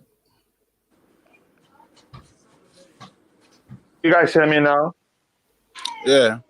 Yeah, I think I think it was muted on its own because I think the browser lost connection or something. I saw the notification on the screen, but that's by the way. Declan, I want to bring you in before I try to catch up with the chat. This is something I know you'd like to talk about. The comment on the screen says, "Sell them all. This team is not great. Werner, Pulisic, Ziyech, RC, Lukaku, Pulisic again. Did I say Pulisic? Turkey, and Alonso, and that's from my brother from the Madiba land. Declan, let me know what you think. I think this is something you'd like, if I'm asked." Yeah, he's got a point. There are some more dead wood you can throw in there too, but basically that is most of our attack, and they have to go. To be honest, I mean the only reason I could say Pulisic stays is because he's young, and can develop, can improve if he stays fit, can become better.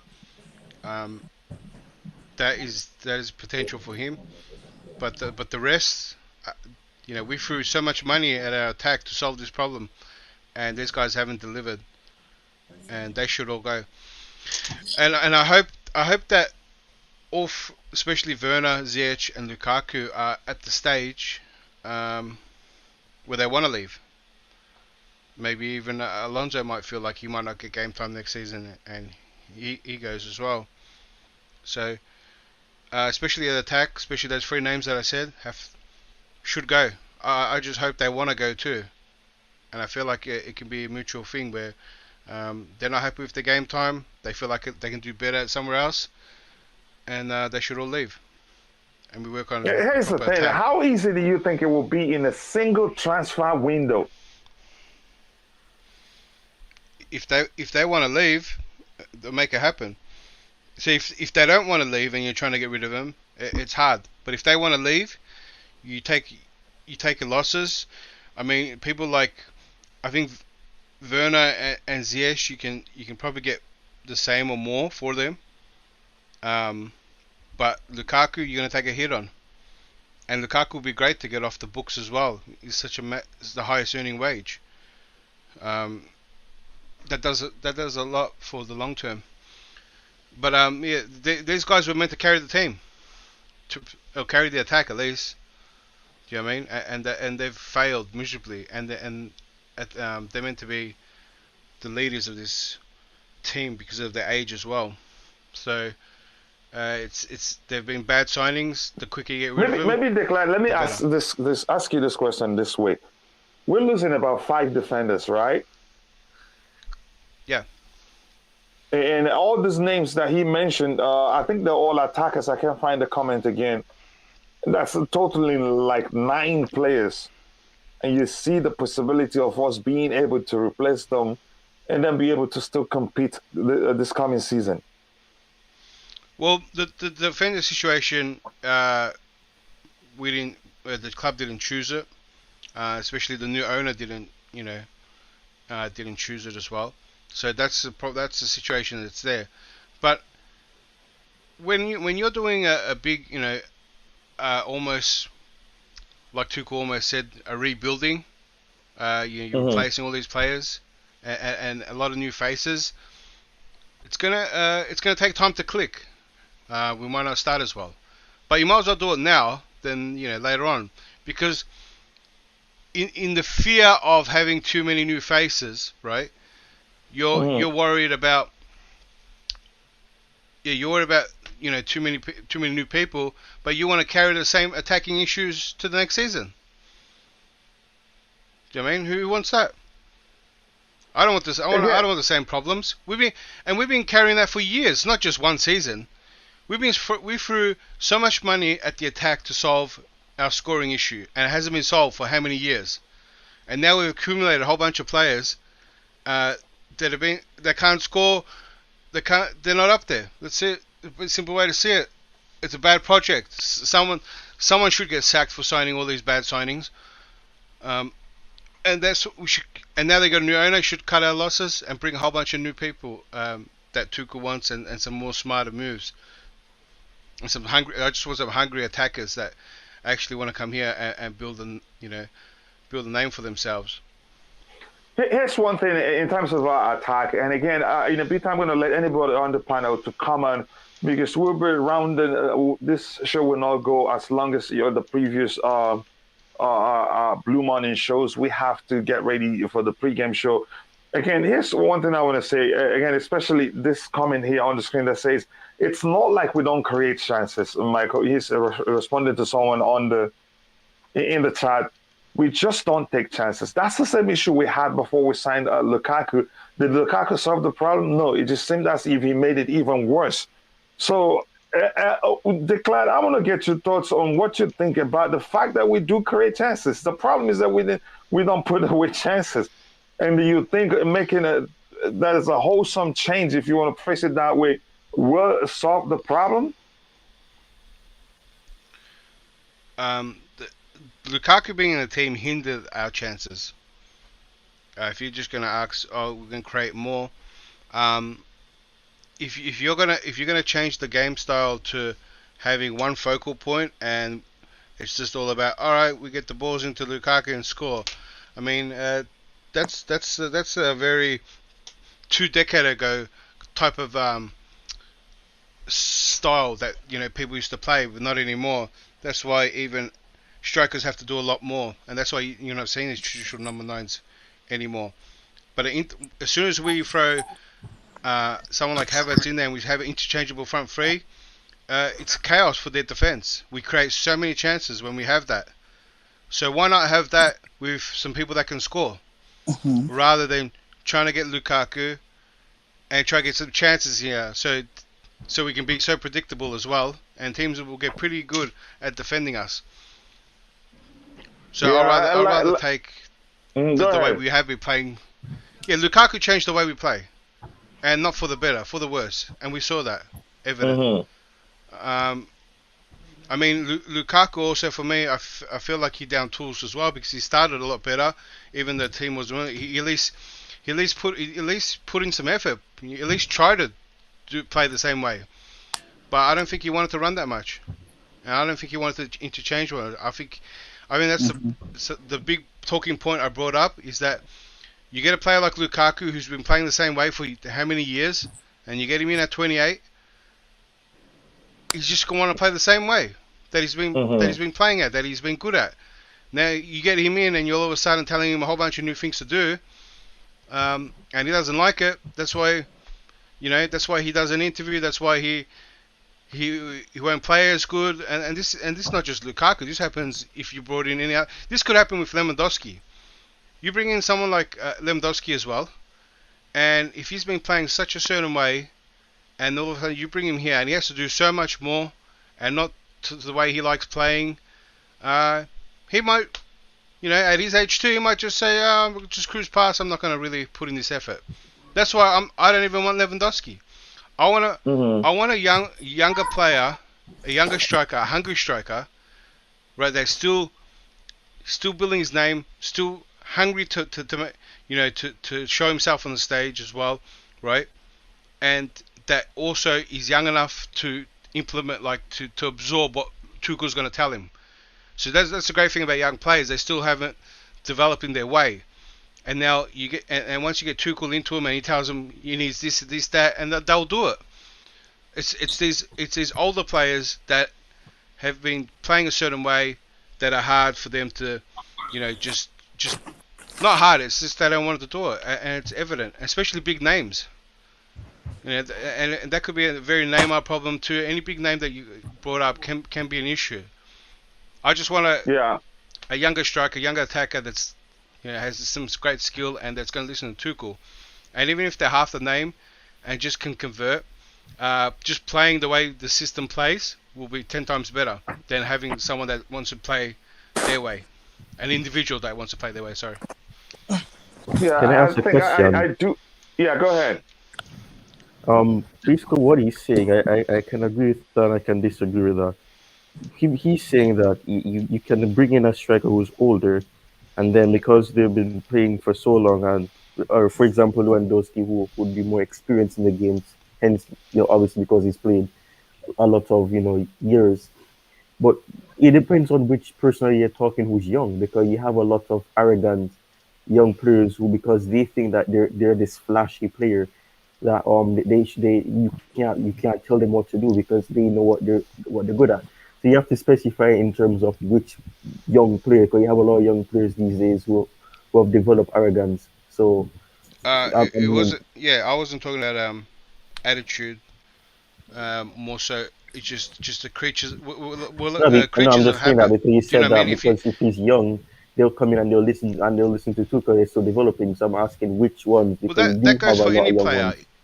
That goes for any player. If if they've been in a team of player power, they're going to think they can run the whole dressing room. There's a lot of that. That's not even an age thing. But most young players are still raw, right? In terms of their tactical ability, or the technical ability, Mm. and the tactical awareness, right? A lot of all the young players are like this. So before they know a certain way or to play, they're ready to. They're keen on playing, and they're keen on what the manager has to say and the role they give them, right? And that's where they're great at absorbing that. So they're gonna want to play. They're gonna listen to Tuchel and what he wants to do. Where another player who's done all that already and has a way of playing doesn't just wants to keep playing the way he's playing. There's other players that will change the way, will do anything for the coach, and they're great players too. It's just that some players they become rigid when you do something. When you do something for over years, the same way, and you ask them to change, it's not the easiest thing to do sometimes. And that's what you're seeing sometimes with a striker that plays the same way, or Yeah, a player just played the same way for so many years, and you want him to come in and play totally different. yeah, And that's Lukaku, some for players can do example. it, some can't do it. Yeah, Yeah, go and ahead. that's how Anybody that can goes. comment, but go ahead. Yeah, If you come in. want to comment, comment. Uh, with all of that, I mean, I'm trying to remember what the initial comment that was being replied to. Uh, oh, okay. So basically with we do create the charges, but we don't finish them. People will always find the easiest scapegoat and just say that, oh, this is the reason why we're not doing this. But honestly, for me, I think all of them, it's the entire attack. It's not only one player, but people will always just find the easiest person to scapegoat and just say that he's the reason why we're not doing this and he's the reason why it's not that. We've seen on a lot of occasions, especially in finals, where we create the chances, especially obviously the FA Cup final, we created so many chances. The EFL Cup final, we created so many chances, and we could have quite easily won both of them, or we could have quite easily seen a lot of goals in that game. But I mean, the entire attack has been an issue. It's some of them know that they have to prove themselves. I know sometimes that creeps into their performance. They're so on edge. They have this intensity in them that if they don't do something, they won't be playing. And you see that in their reactions after that, because some of them will kick themselves. They'll be slapping the ground. At the same time, you have all these attackers who I've always said that they don't have the strong attitude, the mindset of, yeah, I missed an opportunity, but I'm gonna still try to do something. Because realistically, you're not going to score every game. Realistically, you're not going to score every opportunity that comes your way. Mm-hmm. But as soon as you miss one opportunity, you notice that their heads go down and they just lose confidence in themselves. So you need to fix that issue of, because they make this little mistake of, oh, I missed this key moment. If I had scored this, we could have had some comfort. They kick themselves. So you need to develop a stronger attitude in the squad, and that takes time because you not only if you want to go the younger route of bringing in young players, you're gonna have to take that out of them because a lot of them have confidence issues where if they don't do good, they feel threatened and they feel like they can't go anywhere further. So that's always going to be an issue. But I mean, for me, people always just blame one person, but I think the entire attack should be blamed because the entire attack is the reason why we don't score because there's no consistency. Yeah. Let me come in on that, Coach. Yeah, what Declare's been saying, Declare, I've been hearing that from you since Lukaku came to the club. The agenda against you have against Lukaku. It's not Lukaku's fault we're not scoring. It's our young players. None of them can score, I'm afraid. Mount, Pulisic, Havertz, all of them. And without an experienced player up there, like Lewandowski, that will continue. You have to have an experience. What about Lukaku? Yeah, what about Lukaku? He's still there, I'm afraid. Is he not the experienced player up there?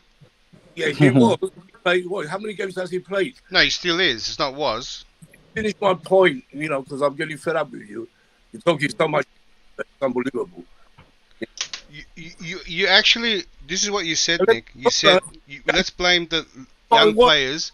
And if I had Lewandowski up there, an experienced player, no, you full excuse Lukaku. I don't know why. Lukaku, I was the first one to say put him on the bench. And not put him on the bench. He's the Lewandowski that you're asking for. It's almost deja vu. Okay, Declan, just let him finish. Okay, Nick, go ahead, make your point. Yeah, I thought he finished. He kept breaking up. Yeah, he's having audio issues. I don't know why.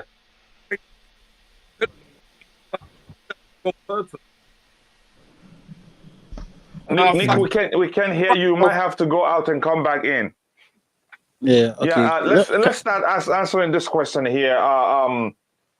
Brother, the King, can you take this one here, which says suggests because soon the pregame show will be starting again. Says his use of Manchester City is the answer to our goal scoring issues. Do you agree or do you think otherwise? Yeah, I think I posted about Gabriel Jesus 3 days ago that he's a pressing machine, and if we consider him, he'll help us a lot. Tuchel also builds his attacking on the pressing game, that you press and top and win back the ball. I don't think we will get him. We won't go for him, but it will be a good option.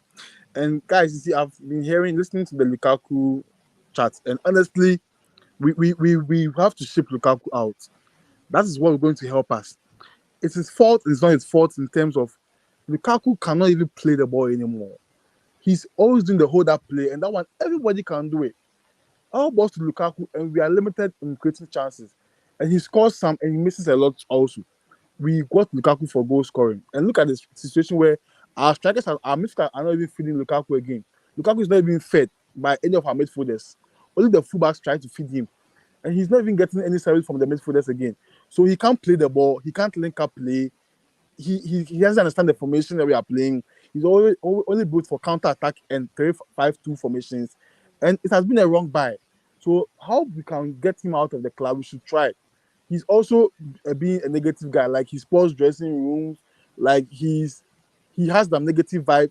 He makes a friend today. He makes a different friend with someone tomorrow. Like he makes a dressing room looks unbalanced. So I have a big issue with Lukaku. He's going but still acting like he's not a mature player now. I mean, look at what the interview did to our club. It changed our story for the whole season. And now he can't even link up play. He can't play well. He plays well today. He forgets himself on the pitch. Lukaku does not even press. Look at the day he pressed against Leeds United. He scored 2 goals. And now he's back to default settings. So we tried to get a goal scorer, and now he can't score goals. And even Kalidou doesn't even want to feed Lukaku. He has only made 4 passes to him like 3 times a whole season. I know that's that. Kalidou doesn't even pass Lukaku because he doesn't like the type of profile that he is in a striker. So we've bought him. We've not got what we want from him. We should let him go. Let's get back to the false man. Here's the thing, It's not down to poor scouting. It's not down to poor scouting because anybody who has any eyes, anybody who has sense and understands football would know that if you bring in Lukaku, you'd have to alter the way you play in total, which is why to me that signing made no sense. Yeah, well, unfortunately they didn't do that. Yeah, that's not a scouting issue. That's a board issue. So he's trying to tell us that a striker who can adapt to just linking up play, just moving from one space to another on the wings. Don't be stagnant on the field of play. He can't do that for us. Professional player, he can't do that for us. Then why did he come to Chelsea?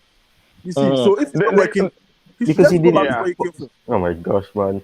You have to understand that he comes with an expectation. just quickly. Because If you if they haven't, Lukaku please. next season, it won't work.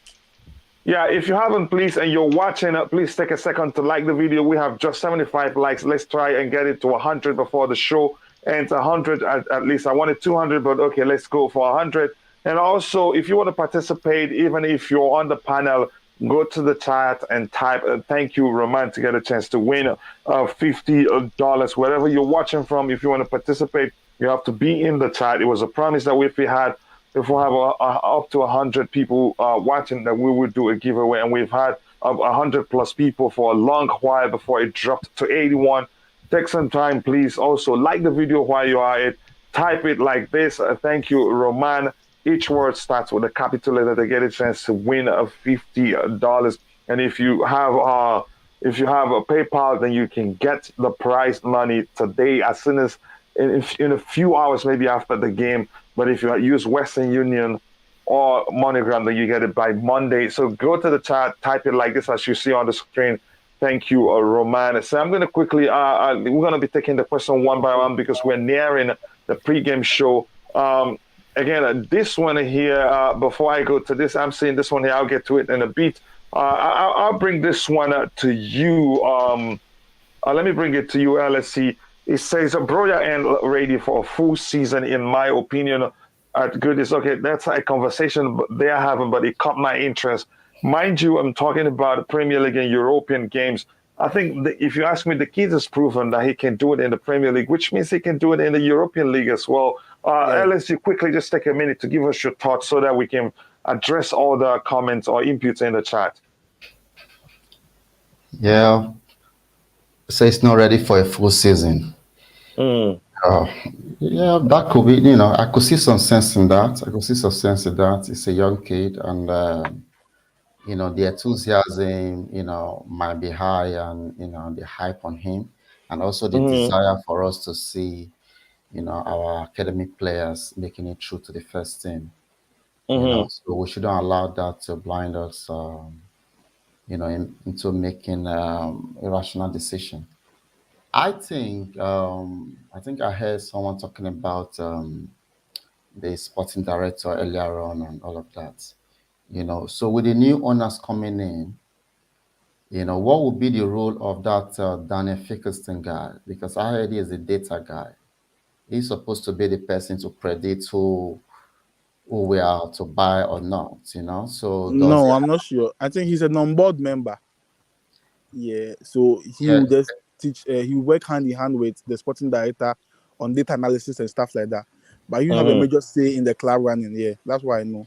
Yeah, but before we bring in a sporting director right now, can he not work with Tuchel with data analysis to predict whether Amado Broja will be good for the team?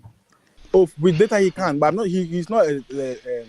So these are some of the issues. These are some of the issues we're talking about when they talk about data analysis. Tuchel work with data all the time.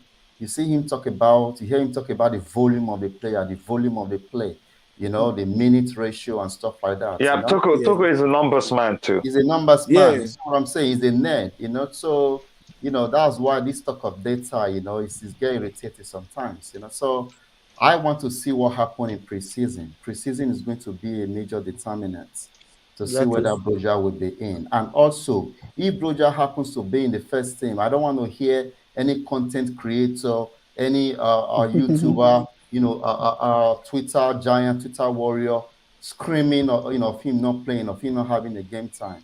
Because this is Chelsea, all right? We deserve to have 2 world-class players in every single position. Exactly. And they should keep quiet. Nobody should be moaning. All right. Same go with Mark Pulisic's father, talking about, his son is not playing, he's not having a game. Every time he's on the pitch, what did he do with it? All right. So that should be embarrassed with what his son did the other day. He should be embarrassed. Yeah. Because you don't have no justification to push him to play. All right. So this external factor, this is why, This is one of the reasons why I don't appreciate some of these content creators, creating unnecessary conflict in the club. Because especially the young ones, they pay attention to them, they listen to them, and then they take the decision to heart. So if Broja happens to be in the team, if it's just the cup games, he happens to play maybe a few, from next season, it's going to be 5 changes. All right. So if he happens to Yeah. be in the team, there should be no pressure on Tuchel to play him. That's my Yeah, point. I do agree with you. Again, I think that if the numbers, maybe since we've started working with numbers, let them, work it and see if Roya will work. But I think the kid will work. I think it's better than what we have right now. Yeah. Again, I remember he didn't even, he didn't start so many games for Southampton until of late. But because if we leave him, Arsenal want him, other clubs want him, even some Italian and German clubs Yeah, it's do similar. want him. So we must be very careful what we do with him. So declare quickly, but before I come to you, if you're watching wherever you're watching from, please take a second to like the video and also subscribe to the channel if you haven't, to help us reach a 2K subscribers. Already we've made it to 1,515 subscribers. That's almost 30 subscribers today already, but we need almost 17 more likes to get to at least 100 likes, and you can help us get there. The more you like the video, the more people will join the stream. So declare this, and Phantom, thank you very much for the donation. I appreciate that, brother. Like I've told you, you don't always have to do that. Your support alone for being part of the conversation and also coming onto the panel whenever you have time does go a long way. Do go a long way, so to speak. Declared he's saying that he wants to see under 23 players, and then Rudiger in the 89th minute. Your thoughts? And Yes, again, when really you was. say this, you must remember when you're hoping for Thomas Tuchel to start or maybe play the youth, you must remember his concern has always been to reduce the gap between Chelsea, Liverpool, and Manchester City. So declare your thoughts. On what Phantom saying or what you asked? Yeah, what he said. I think, yeah, I want to see the under 23s, and for people that are leaving, have a good goodbye, and that's what the game is. It's a nothing game, so we might as well see some young players and see off some people that are leaving that deserve it. Hmm. Do you agree, the King? Oh, I would like us to see Rudiger for the last time. Rudiger and his antics, we can see him for the last No, time. yeah, For next Rudy guy for sure. But we're talking about playing the youth and risking losing the game. Remember, Watford, they have nothing to lose. They're today. really relegated Oh yeah, already and would want to win a game. And again, I want you to consider Tuchel's what he said like a million times. He wants to cut the gap between us, yeah, Liverpool and Manchester City. And if we lose this game, it counts because it's a Premier League yeah. game. I don't So go see, I ahead. don't see, I don't see me playing the U23s today. They were even struggling to battle. We're battling relegation this year, so I think we have reserve players like Kennedy can play today, Saul can play today, and mix that with the first team players, and we can get results. I want to see Kennedy today and Saul, and probably Chaluba. I think will start, and maybe Kepa starts today.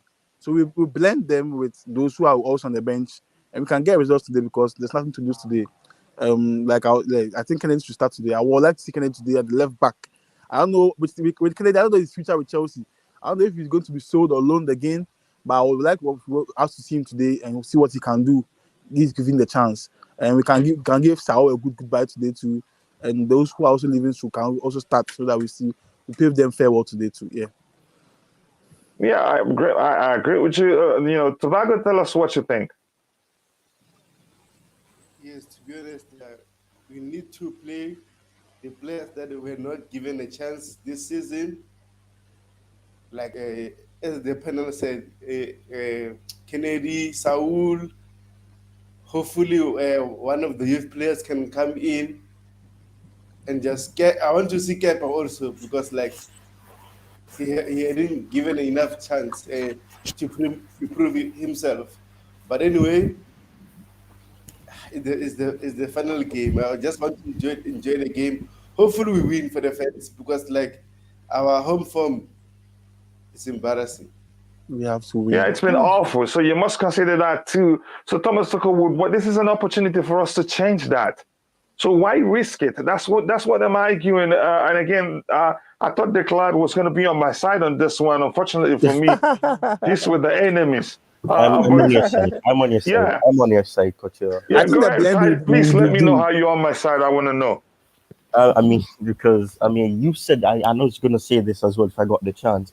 I mean, even though we have nothing to play for because we've guaranteed our top three finish, we have to not be looking at it as, oh, there's nothing to play for. So let's just basically just pull the entire attack with under 23. Let's just play our third choice goalkeeper. Not the third choice, the fourth choice goalkeeper, the young guy. I don't remember his name. Because at the end of the day, like he said, Tuchel is looking at it as let's close the gap because we need to be improving on last season. We had to rely on let's say losing to Spurs in Yeah. a high goal tally game in order for us to get top four because we lost to Aston Villa 2-1. So we need to be looking at us trying to get as much points as possible, try to get 3 points if it's possible, and try to do from there. Because if you want to say that let's fill the entire team with under 23, you basically just hampering what you basically want to see the club do, and that is to go forward.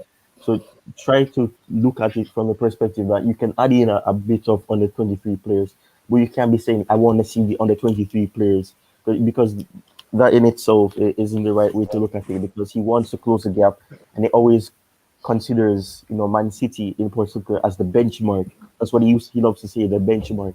So focus on trying to get as much points as possible, maximize on the amount of points you can get, and then maybe you can probably add in little younger players in and do that because that's what a lot of teams do when they have the game won or they have a comfortable lead. Then they start to give players game types. You can probably add in like 2 under 23 players, but don't fill the team with under 23 players and say that because it's the season is over and because we've gotten top 3, we should just look at it as let's just give these players. Because I can agree with giving probably Kennedy probably a solid Niguez, but you can't be looking at to say let's fill the entire team with under 23 or fill it with 6 under 23 players.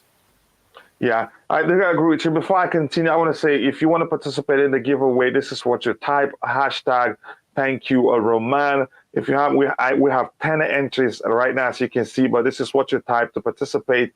You type thank you, hashtag thank you Roman in the chat. If you haven't, do so. And Declan, you can actually participate because it's been 3 months since you won the other one, so you have to participate if you want to. So and again, let me go through the chat before I come back and do the draw.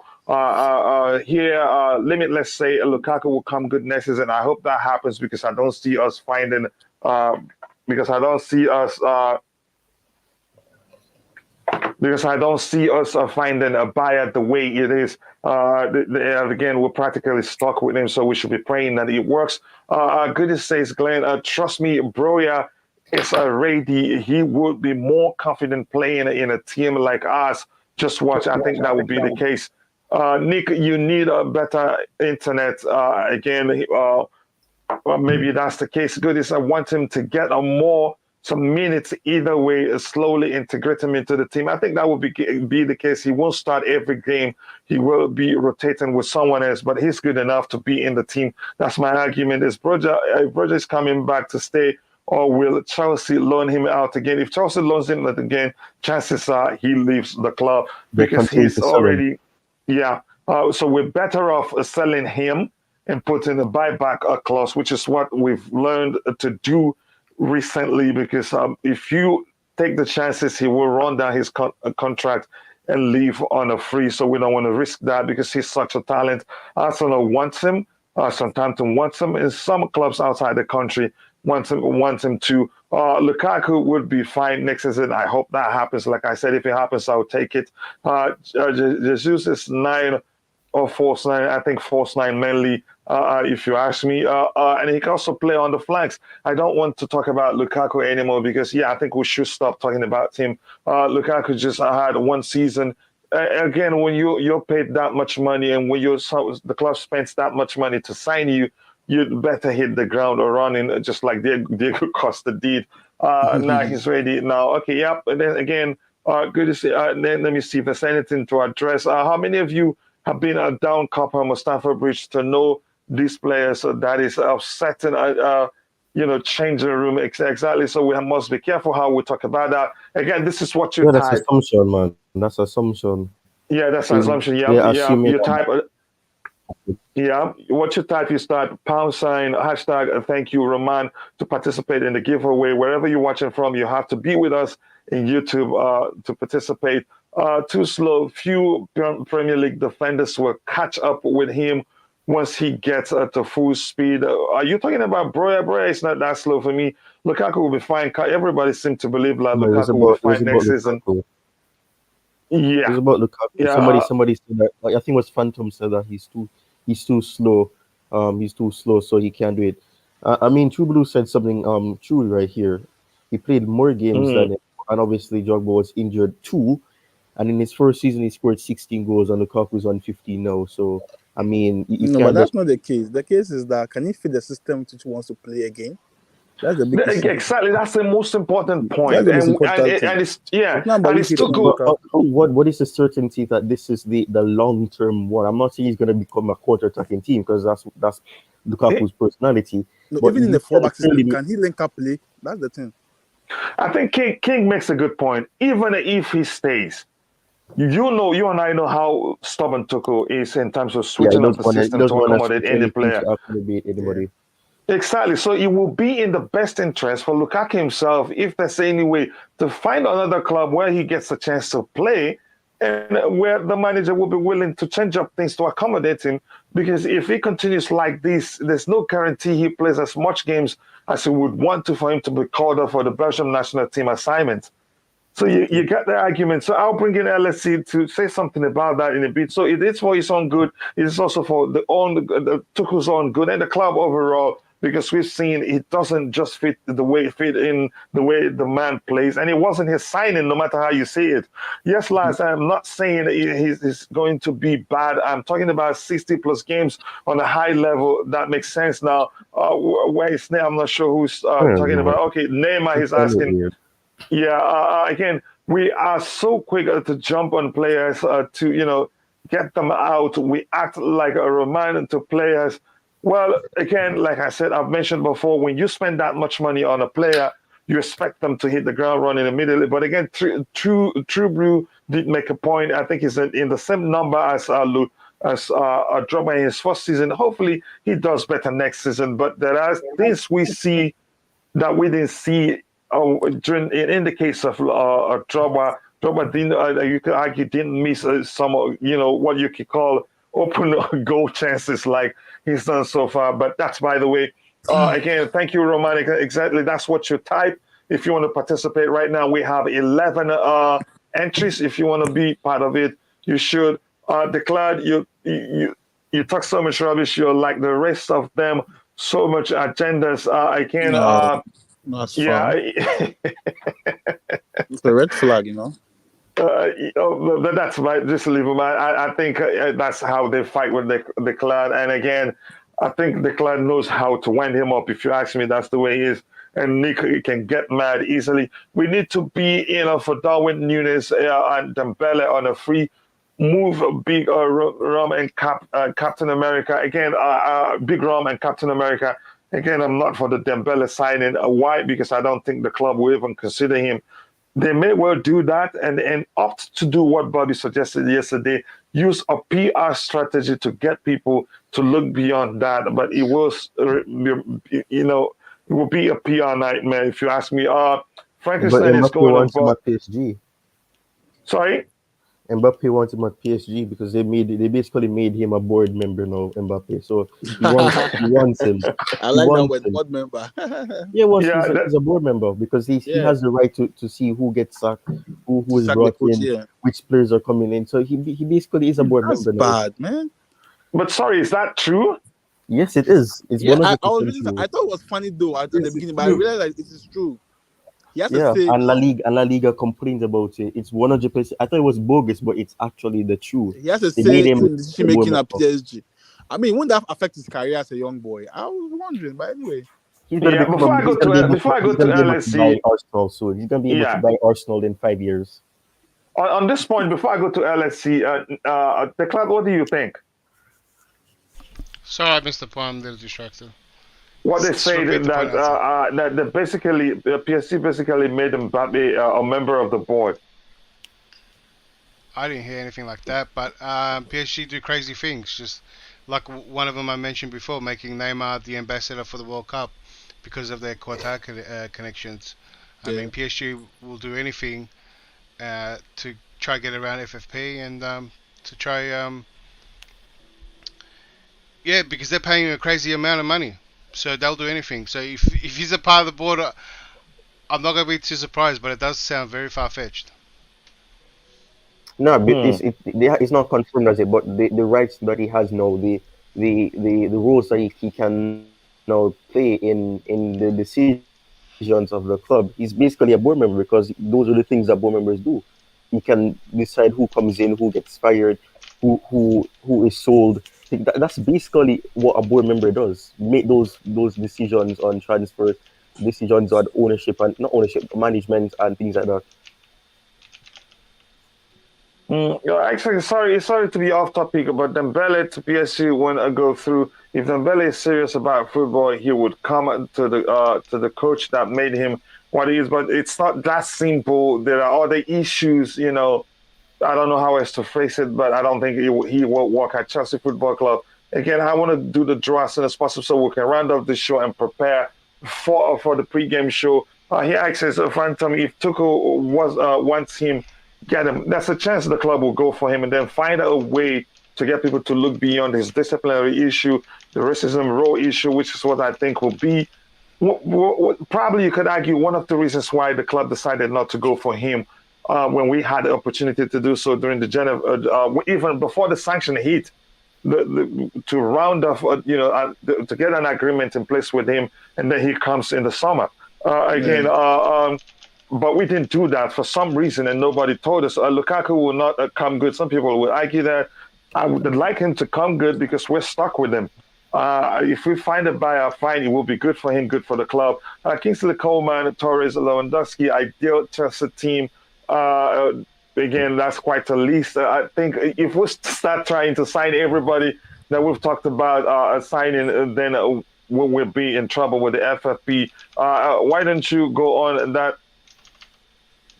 Nika, I don't think I appreciate this. I don't think it's okay. Everybody has the right to express their opinion, and believe me, from the way the class spoke, I didn't think he come across to you as insulting. And I'm friend with Jem actually, so I don't think it's not okay. I'm friends with Jem to call people names or whatever because they're not here. I don't think it's okay. You also preach against that, Nick. I think you're a nice person and you're better than this. We shouldn't be doing such thing. So please, we need more likes. So please, we need more likes. How many likes? 90. We're just 10 likes away from hitting 100 likes, and we've gained up to 35 subscribers today. But we can do more. So if you haven't, do like the video and also subscribe to the channel if you haven't. Blue is the color. Yes, Hussein or Roger, please say it loud and louder. Blue is the color.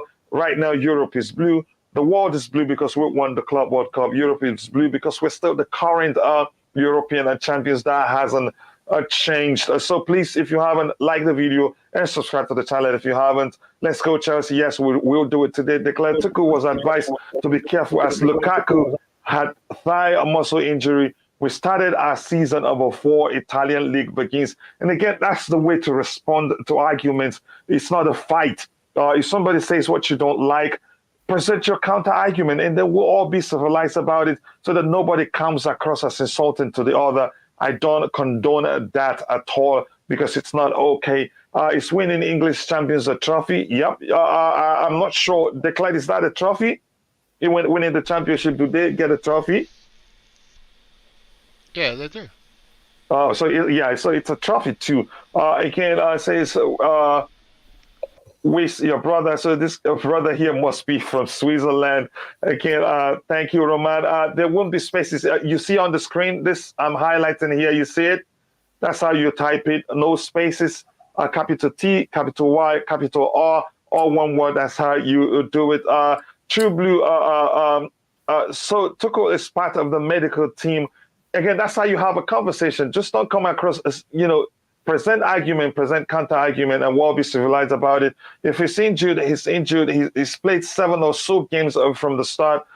You're suggesting he was playing injured. Phantom, yes, it's the old First Division trophy. Thank you for that, educating us on that. I feel a little for Tony. Thought he was being a part of big Galactical class, but nope, no Mbappe. Liverpool are going to go crazy when the Salah to Ria rumors start. They got this, safe face. I think another good argument there. I think there's nothing else to address here. I think I've caught up with everybody. Again, what I want to say again, if you haven't, please like the video. Help us get to 100 likes. We're just 6 likes away to get to 100 likes. And if you haven't, do subscribe to the channel to help us reach 2K subscribers as soon as possible. Right now, we have 13 entries. If you want to enter, this is what you type there. Hashtag thank you, Roman, just as exactly as you see it on the screen. Declare you insert players in excess. Declare, do you insert players? If you do, I don't think it's okay. Well, I've been waiting for a player. I'll ask him because I've been copying a lot of abuse from True Blue. He's been saying a lot of things that I was wrong, but I wanted to ask him what was the abuse, what was the insult that I actually gave the player. I'll come out and say that I've been on Lukaku's case before he even got here, right? And rightfully so. Everyone should be on Lukaku's case because the club that you want to bring all these players in, and the club that you want all these transfers, and the transfers that we're going to be talking about all season, and the problem we had for so many seasons, the club invested a lot of that money into this player to solve a problem. They invested in Werner, they invested in Ziyech, and they invested in Pulisic was a long-term investment. Mount's Mount's doing a role, right? So Mount's didn't even come in as a striker, and so now we got this attack force. Ziyech is another name. We've got this attack force that we've been throwing so much money at over the years, loan players, under Sarri, even like loans of Higuain. We've been trying to solve a goal-scoring problem for a long time. And Lukaku is the highest transfer and the most money.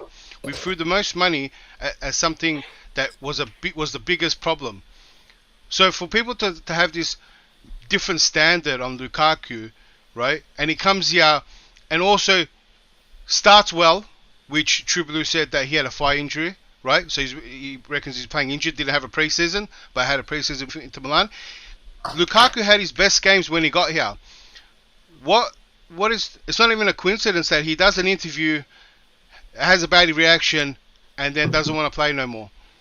And so for me, he down tools. I believe Lukaku is better than he is playing, and just decided he didn't want to play the way Tuchel wanted to play. And the narrative that he continued was the narrative that Conte came out and said, Chelsea doesn't know how to use Lukaku. Then Lukaku does an interview and questions Tuchel's system. And so, but everyone forgets this and think he's going to come good. Lukaku doesn't want to play the same way. Sorry, what? That's what. Sorry, did you say he questioned Tuchel's system? Yeah, in his interview. What did he say that did question? You hear did you the translation says that the manager has chosen to choose a different system. I have to be professional, and that's what he literally said. That's not questioning the system. He said, it's a different system. A different system. That's not questioning. He said that he plays a different system. Compared to what system was he meant to play for Lukaku? Listen, Lukaku is a sports player because everywhere he's gone before it shows you. They played to him. Conte played counter-attacking football because he's a counter-attacking Man United didn't play to him. Exactly. Man United didn't play that's the thing to him. too, because that's the thing. Is the way he's playing right now, it reminds me of the Man United Lukaku. Scores occasionally and he looks depleted and he looks a bit overweight. So it all comes down to the fact that he's been spoiled everywhere else he's gone to. Everton he had probably his best periods, and West Brom as well. And then Inter Milan played to his strength. The system in the attack was basically surrounded around him. So I mean, when you do that, that develops you into believing that, I'm going to come into this team, they're going to be playing to me. He's spoiled, and I'm not saying that what he said is true, But I don't know about questioning the system. All he said is that No, the no, but manager hold on. switching to a Do you different think that system. this would have been talked about before he got here? About Before he what? signed? About what? Well, every player that is going to sign for the club actually, has a conversation with the manager, and they sit down and talk how they're going to be used and what they're going to, what they should expect from the team. And you're there to picture. You want them to come, you want them to sign, so you got to pitch your sales pitch basically, right? And how they're going to be used in the team. And surely this would have been all talked about before it came. So at some point, it's either Tuchel lied to Lukaku and said we're going to play, exactly how you've been playing, or Tuchel told him this is how I play and we're going to play like this and you'll be part of this. And Lukaku said, yeah, I want to play on that project. I want to play the way you guys are playing. So something hasn't given for him to come out and criticize that in an interview. The thing is, you don't know when the interview even happened. The interview could have been right. Yeah, right exactly what I'm about to The interview was 2 weeks before it came out. Are you sure? So they went there while he had COVID. That's a funny thing because he had COVID. Yeah, when he caught COVID, he caught COVID from that people from the media team that came over. That's interesting. That's interesting. Okay, let's just move beyond the interview, people. I think I no matter how you talk about it, but it's been an ongoing topic in the chat. Yeah, no matter how you spin it, and no matter the perspective of everybody that's been on the panel and those that's left and those that are still with us, again. It's a brilliant conversation, no matter how you see it. I don't see anybody insulting me, no matter how you respond to my opinion. I've said stuff, and somebody in the chat, especially True Blue, will say, you're wrong, coach. And I admit it, I'm wrong. So none of us, all of us cannot be right. Somebody must be wrong. Yeah. But the fact is, we're here. Exactly. We're here to have a civilized conversation and get the chance to learn from each other. And I think it's been happening so far. And that's why I love the Blue Money Show. We not come here with preconceived ideas or opinions. We come here, even be people in the respectful. chat contribute. Exactly. Be respectful to each other. I name calling. Please, we should stop. And Declan, I love you so much, man. And I like the way you did with whatever they threw at you. And I like the way you responded to what people say. Again, we shouldn't be accusing people of what they're not. Again, let's love each other. We all support Chelsea. It doesn't matter how long you've supported Chelsea. Even if somebody started supporting Chelsea yesterday, they're still a fan. And if you haven't, please enter as you see it on the screen. Thank you, Roman, to get a chance to win $50. And here, just subscribe, Smile, King here, brilliant show. Thank you very much. That's me. Oh, is that you? Thank you very much, bro. I appreciate that. And I will always love to have you on the panel because you've been a brilliant, again, I love the way you talk. And let me bring in LSC because he's always calm. He always listens. But the moment you bring him on, you will get some great responses. LSC, your thoughts on everything. If we can try and keep it on topic, that would be great. But then again, the Blue Morning Show is an interactive show, so it's easy to digress. So I wouldn't blame anybody in the chat to have come up with, contributions or inputs that's led us to digress. That's an issue. If that's not a problem. So go ahead, LSC. You tell us what you think. Yeah, on the issue of Lukaku, a lot of people have opinions on him, in terms of his body language, micro expressions. Yeah, I'm with you. Yeah, his body language, micro expression, especially when it's not scoring.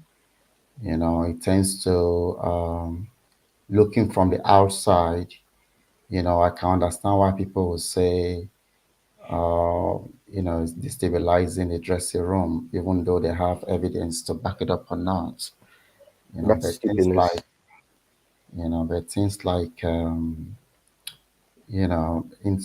conducting interview and releasing it on set dates, things like that. So the negativity, can only be overshadowed when he's scoring. If he's scoring, it's a different animal. If he's scoring, he lighting up the mood, he's happy. And my hope is to see more of that, In terms of, criticizing Tuchel's system or telling Tuchel how he's supposed to play, I don't think any of these players have got the right, to decide what system unless maybe they were given a different, maybe during the transfer negotiation, a different system was agreed, But if you actually watch, Chelsea play like Lukaku did, then you obviously understand how we play and you understand this is the team he's coming into. So for him to go around and start making that criticisms, I don't think it's fair on Tuchel. So whatever it is that leads to some of the teammates not passing to him, I can't understand that. So in terms of the financials, if Tuchel wants to keep him, then let it be. But I don't want to see the external factors, the external pressure coming in. And So you've said that like a million times. I think it makes sense too. Go ahead. Yeah. So is that pressure, whether it's coming from his agents, whether it's coming from the pundits, talking about, moaning about his transfer fee and all of that, that should. So Tuchel shouldn't be blamed for anything because Tuchel has been consistent in terms of chance creation. All right, if you look at under Tuchel, Aubameyang scored 79 goals. Yeah, if I'm not mistaken, 79 goals. Mbappe scored 83 goals under the same Tuchel.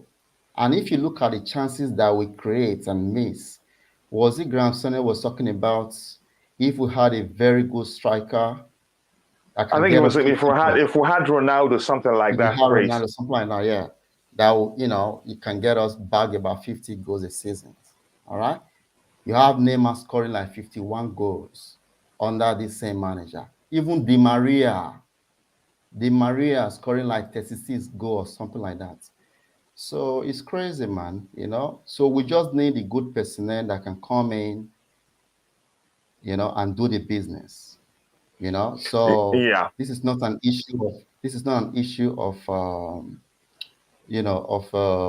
let's wait and see for next season because we are a very emotional club. We are very, very emotional, so we cannot wait to see, let's see, because I don't want the gap.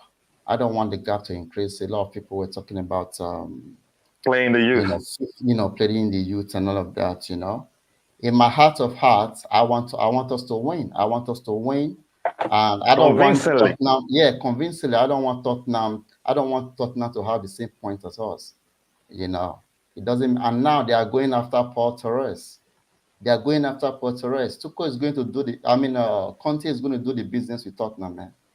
They're already making plans, if they go after that guy, So I understand that Isco, Ancelotti doesn't want Isco.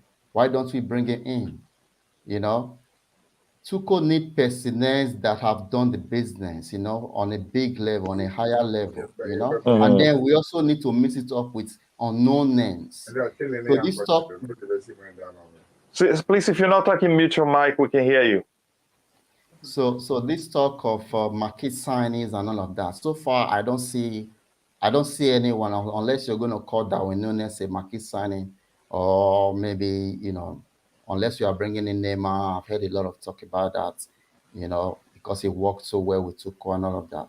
But whatever we have to do, we need people with real numbers, not let's hope and see. Because so far so good. What we have now is let's hope and see.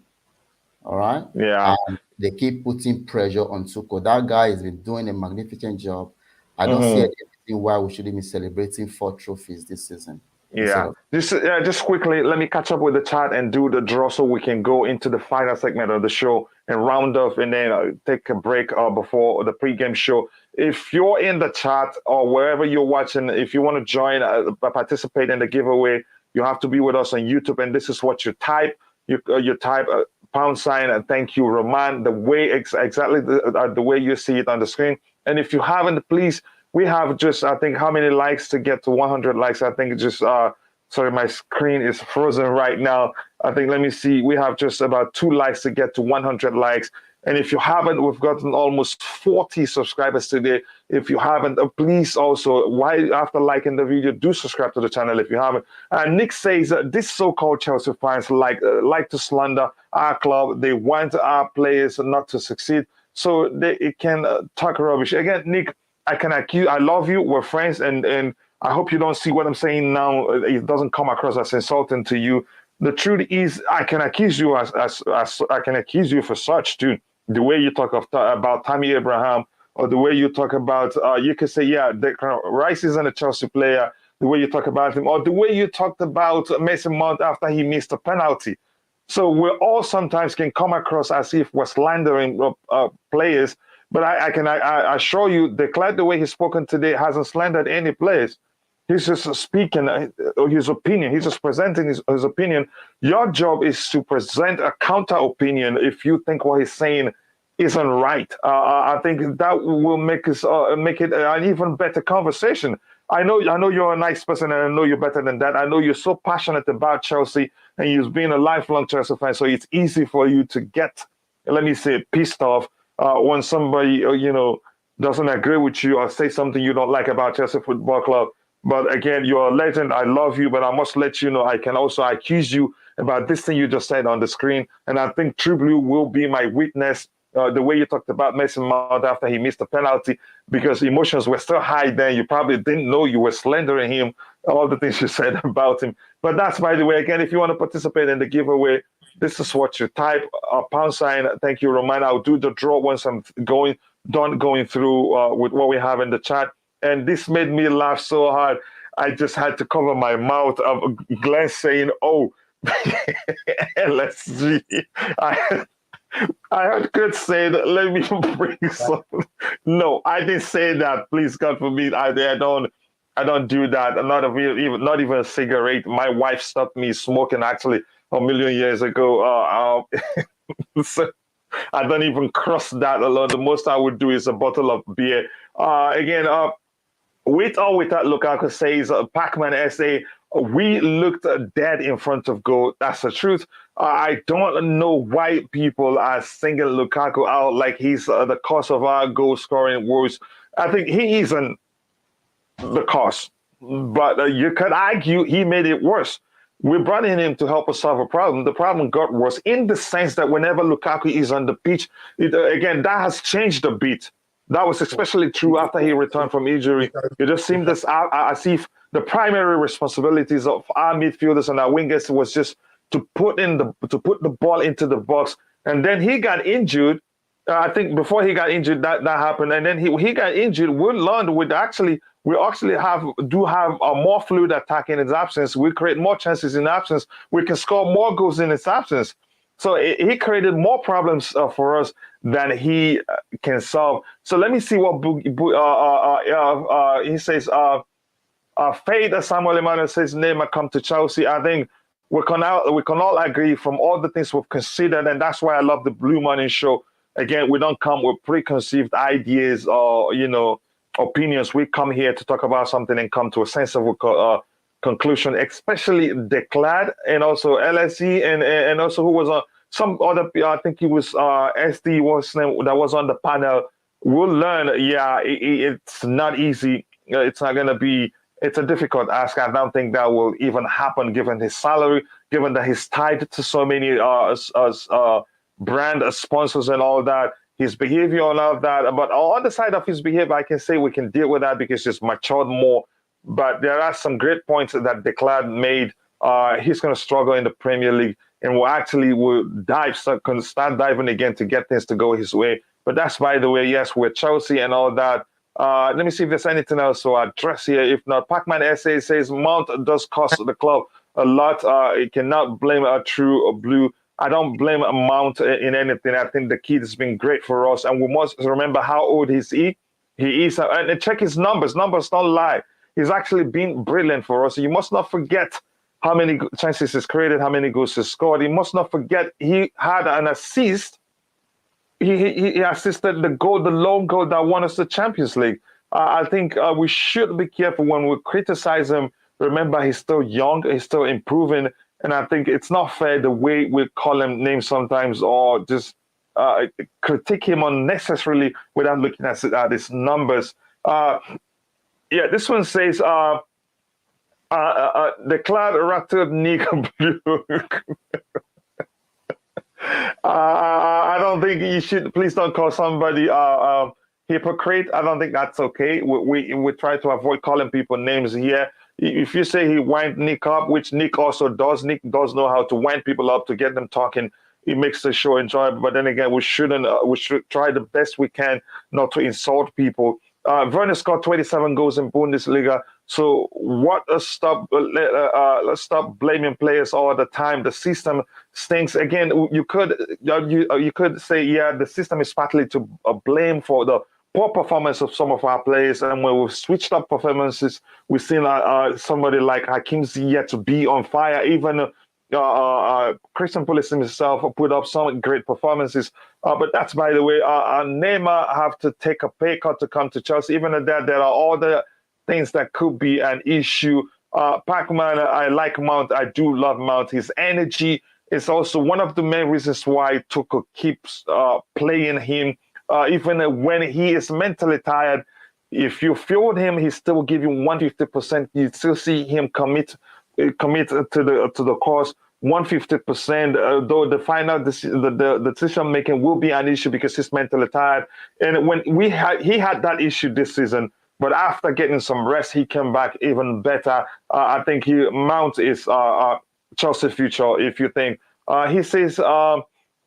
You have a wrong person. What do you mean you have a wrong person? Sorry, I don't know. Mount is Chelsea Player of the Year.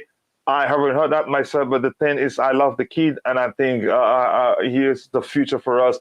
Thiago Silva is Chelsea Player of the Year. Okay, you see, there's a conflicting report there in the chat.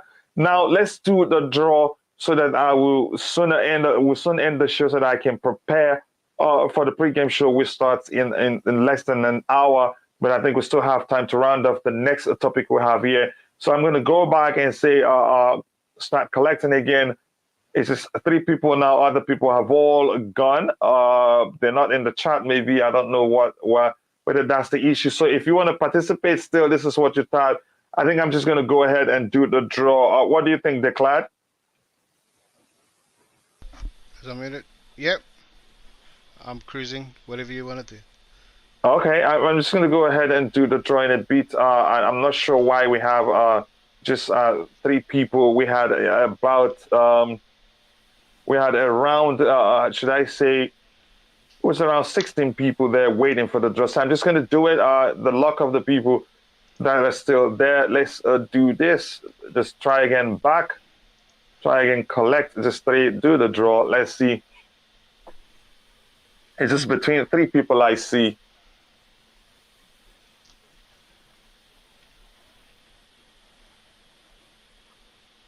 So it is Pac-Man SA. Congratulations to you. Please hit me up on Twitter so we'll talk about how to send it to you. If you have PayPal, you'll get it as soon as the game is over today. Again, congratulations to you. Hit me up on Twitter. Let me know you're the one, and I'll try to find a way to confirm that you're the person indeed. So that's, by the way, let's talk about the final topic here. Declared, we're hearing that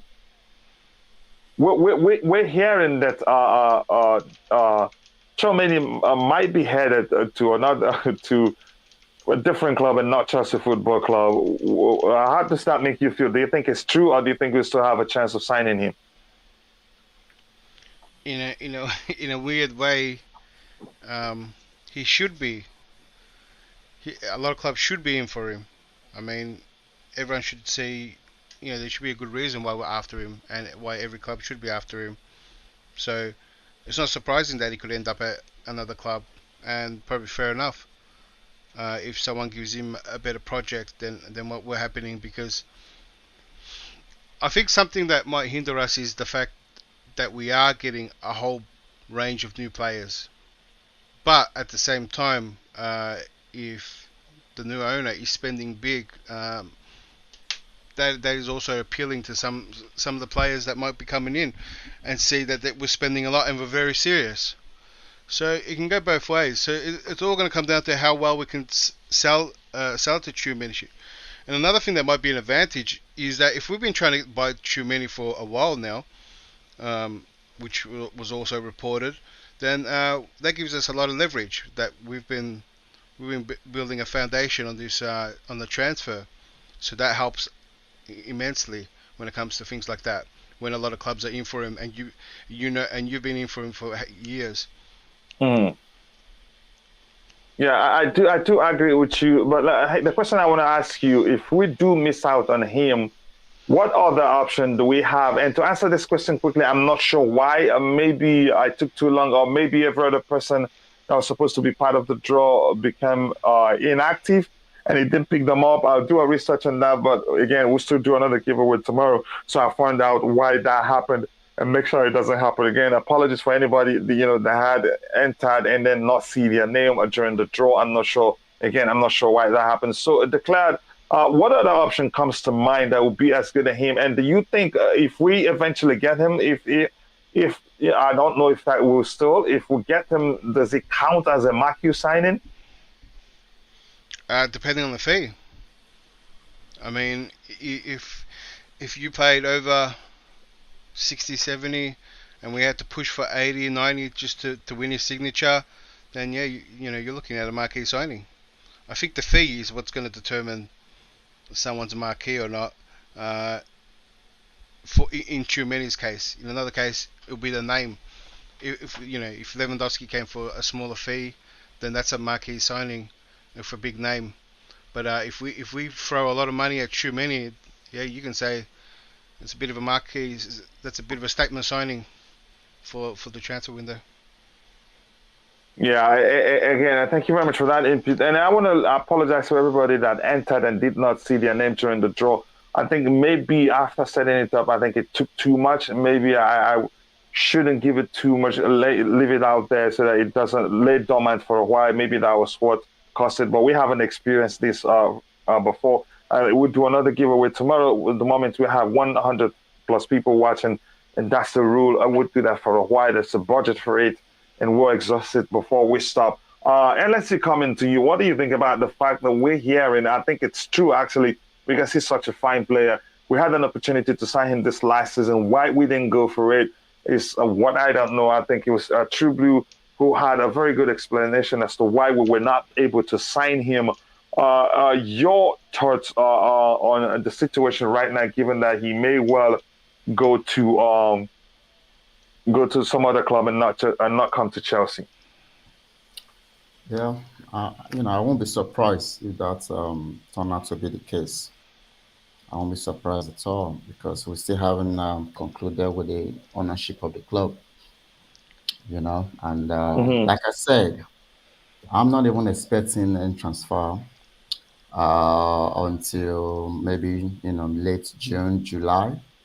Preseason starts around July. By June, they should all be on holiday or something. Then by July, they will be around. Then prepare for start preseason. So I'm not expecting anything until then. And a lot of players we are going to miss out on a lot of players, a lot of targets. So yeah, whoever gets him, I pray, I wish him luck wherever he goes, but it's not going to. We are going to miss out not just on him, on many other players. Yeah, I too agree with you, and it's not by our own making. It will not be by our own making. It's just the restrictions on the club. We're not allowed. We're allowed to talk to players, but we're not allowed to sign a contract or something like that. Again, that's by the way, Declan, I haven't asked you this. How well do you think Koulibaly will fit into how Thomas Tuchel plays? I know he's good on the ball, but and he's just 28. It's not like he's old, and we're lucky probably because we get him on a cheap because his contracts are I think he has just a few years, 2 years or so left on his contract. Remember when we first tried to sign him, we were quoted 80 million plus. Yeah, when he was actually considered one of the best defenders in Europe. But that hasn't changed, has it? I think how we rate him now just comes down to how Napoli as a whole, as a team, performs. Well, yeah, he hasn't been as good. He's gotten a bit older, and his contract's run down, so the whole situation changed now. But depending on the price you can get him at, I think he'll do a great job where Silva plays. where you're not so reliant on speed and it's all about experience. And I think that's where he could do a role. And I mean, it would be great if we could rest Silva and have someone at his caliber fit there in the middle and do what Silva has been doing. And Yeah, depending on how his body is, if he can play left or right as well. I I'm think not sure what shape he's going to come in. Yeah, I think we should be looking. I don't know if that's the club's priority. We should be looking at getting a player who's capable of leading the back line whenever Silva isn't playing. Because we've lost Andreas Christensen, who's proven that he can as well lead the back three in the absence of Thiago Silva. A prime example being when he was brought on for Thiago Silva during the Champions League final. He didn't put a foot wrong. He did quite well. In fact, that game I saw Thiago Silva's injury as maybe a blessing in disguise. So, but we've lost Andres Christensen now. So I don't hear too many people talking about Thiago Silva's age and us looking for a player who'd be capable of, being that calm presence, be as calm as Thiago Silva can be in the middle of that back three and help us, lead the back line. And Thiago Silva's calm presence doesn't end just at leading the back line. I think his calm presence also influences, the performance of the whole team, because you can be rest assured nothing goes wrong as long as you coordinate with him. So let's see your thoughts. On Koulibaly, yeah, I'll just make a slight correction. He's actually 30. He's 30 now. Yeah, it's actually 30. Yeah, not 28. So it's a bit older. So yeah, I still have no doubt that at least he can still produce maybe 2 or 3 seasons on a highest level in the Premier League. Because he's going to be, running a lot and with intensity as well.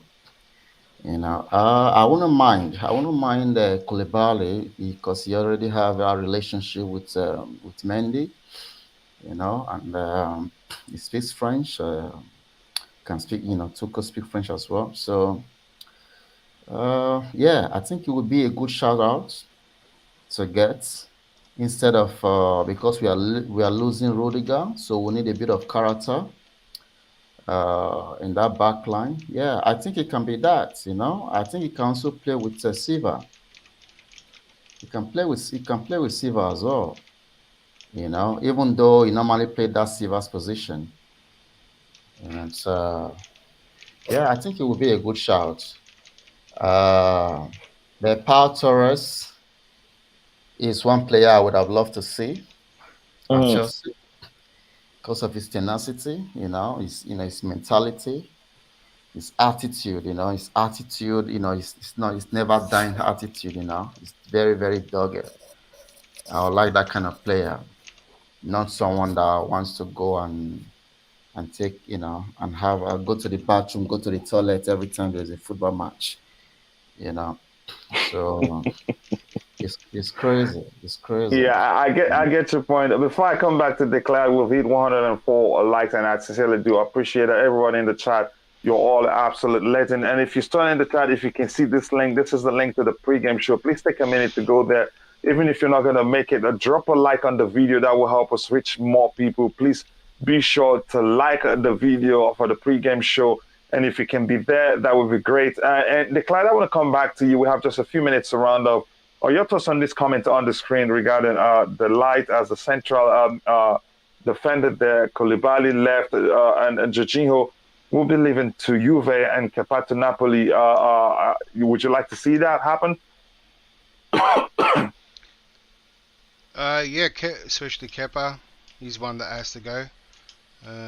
Jorginho, I'm on the fence. The thing with Jorginho is a bit more different. Here's a contract situation. 1 year left. Him and Kante.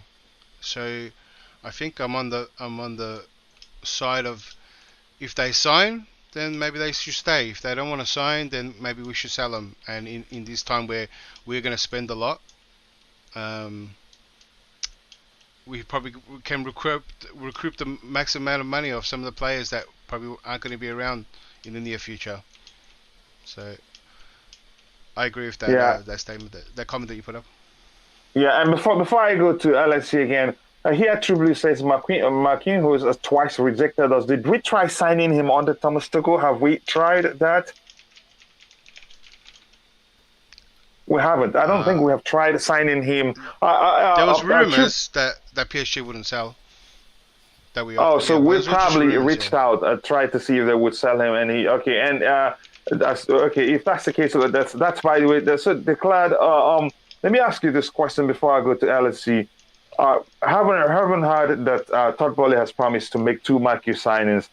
What players? Just take a guess. Let's see if maybe you'd be lucky to get them correct. What players do you think fits in that category, given what we need?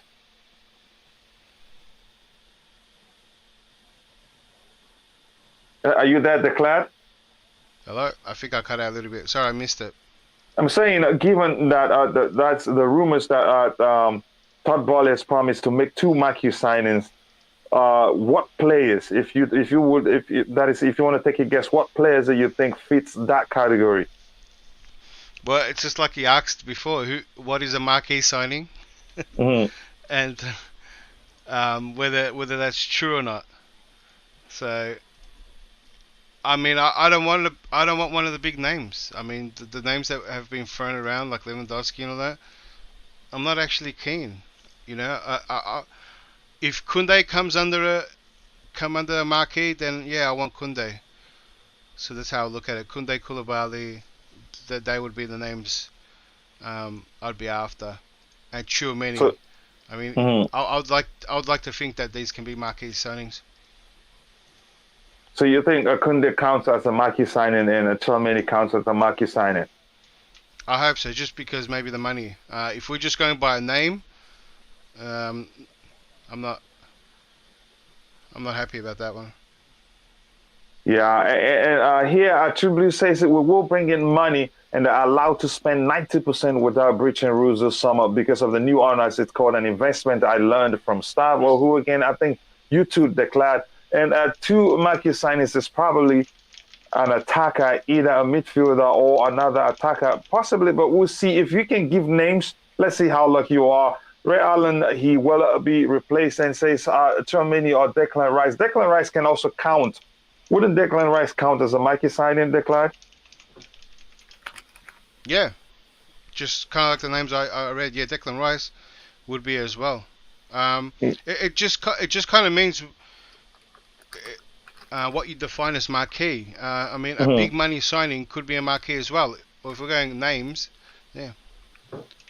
Yeah, I'll just say it's a perfect lineup next season. Mainly Neymar Koulibaly, Kounde, Rice, Tchouameni, cover Mount, Neymar, Kai, Dybala. Again, we've talked about this, and we don't see the possibility of Neymar coming to Chelsea for obvious reasons. Maybe if you watch back the video, you will understand. It was, a good debate, and there are clear, not even indications, factors that speaks. Factors that speak volume that he will most definitely not come to Chelsea. I also meant Kounde, the light, and Koulibaly. Yep. I think that would be a good defense there. He says doable for under 200 million. Again, that's a lot of money too. Neymar or Dembele are marquee signings, but I think we should just count Neymar out. Dembele may well come, but the club must be ready to deal with the PR nightmare that he brings with him. And Neymar to Chelsea, again, he's just laughing at us. I think maybe Darwin Núñez, maybe Darwin could count as a marquee signing. Let's see, what players do you think falls into that category? Or 2 players that you think may be those the marquee signings in question? Yeah, just like Declan was saying, in terms of, if not for the money, I won't count Declan Rice to be a marquee signing. Because a marquee signing is a player that is definitely going to bring us new fan base, open a new market. And be brilliant on the pitch. And be brilliant on the pitch,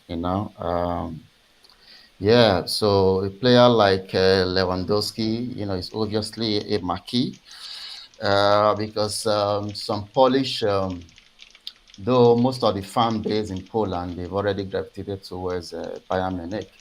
but there might still be, depending on how well he does if he actually comes here. You know, the younger ones, we can still garner some new fan base from there. And obviously we'll say a lot of jersey with him, so that might count as a marquee if we get him. But none of these guys are actually on my radar. What's on my radar is whatever Tuchel comes up with.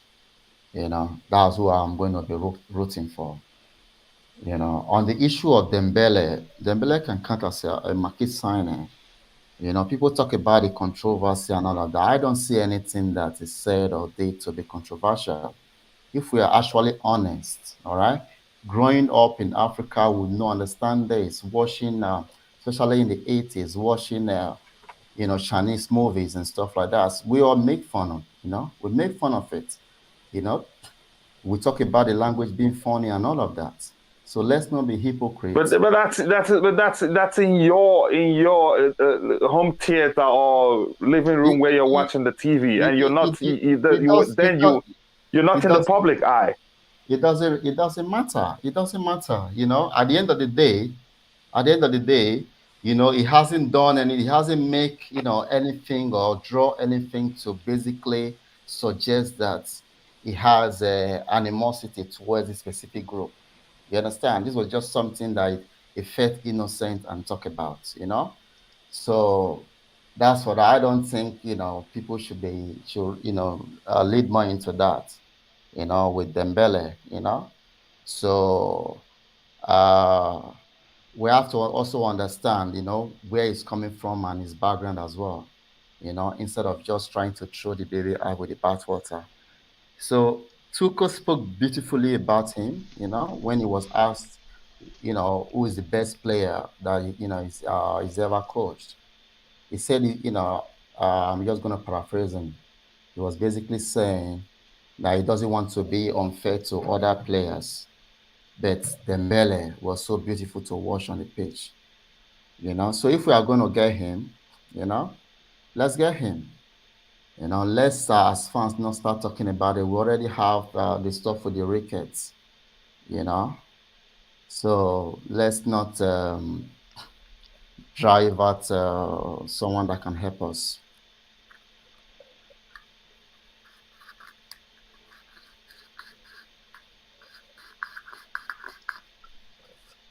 I think we lost him. Is he using the KFC Wi-Fi? Oh my goodness. Oh mate. Oh well, we might as well continue the show. I don't want to talk about it. Yeah. It's he's doing his, I was gonna do a score prediction, but nah, that's for later. You're Hey, back, guys. coach. Are you using KFC Wi-Fi? No, I was knocked out. I'm not sure why. I think the browser crashed, but that's by the way. Go ahead, Declan, you were saying something. Now we're trying to continue the conversation. I was gonna ask what his score predictions were tonight, or something along the game. But you're doing a pre-match, so you're probably not right. Yeah, we're doing a pre-match show, and it starts in just about 40 minutes or even less. Again, my screen is frozen again. I'm not sure. Maybe I have to reboot my system after this show. But if you can hear me, I want to ask this question, Declan. Your thoughts on everything we've talked about today? I think the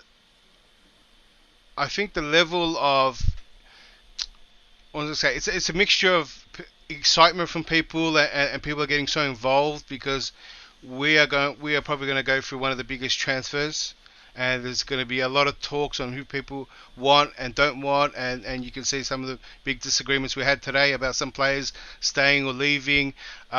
It's going to be a major change. It's hard to predict what the new owner wants to do, who comes and goes, even on the board level. So there's a lot of big question marks. There's a lot of big debates.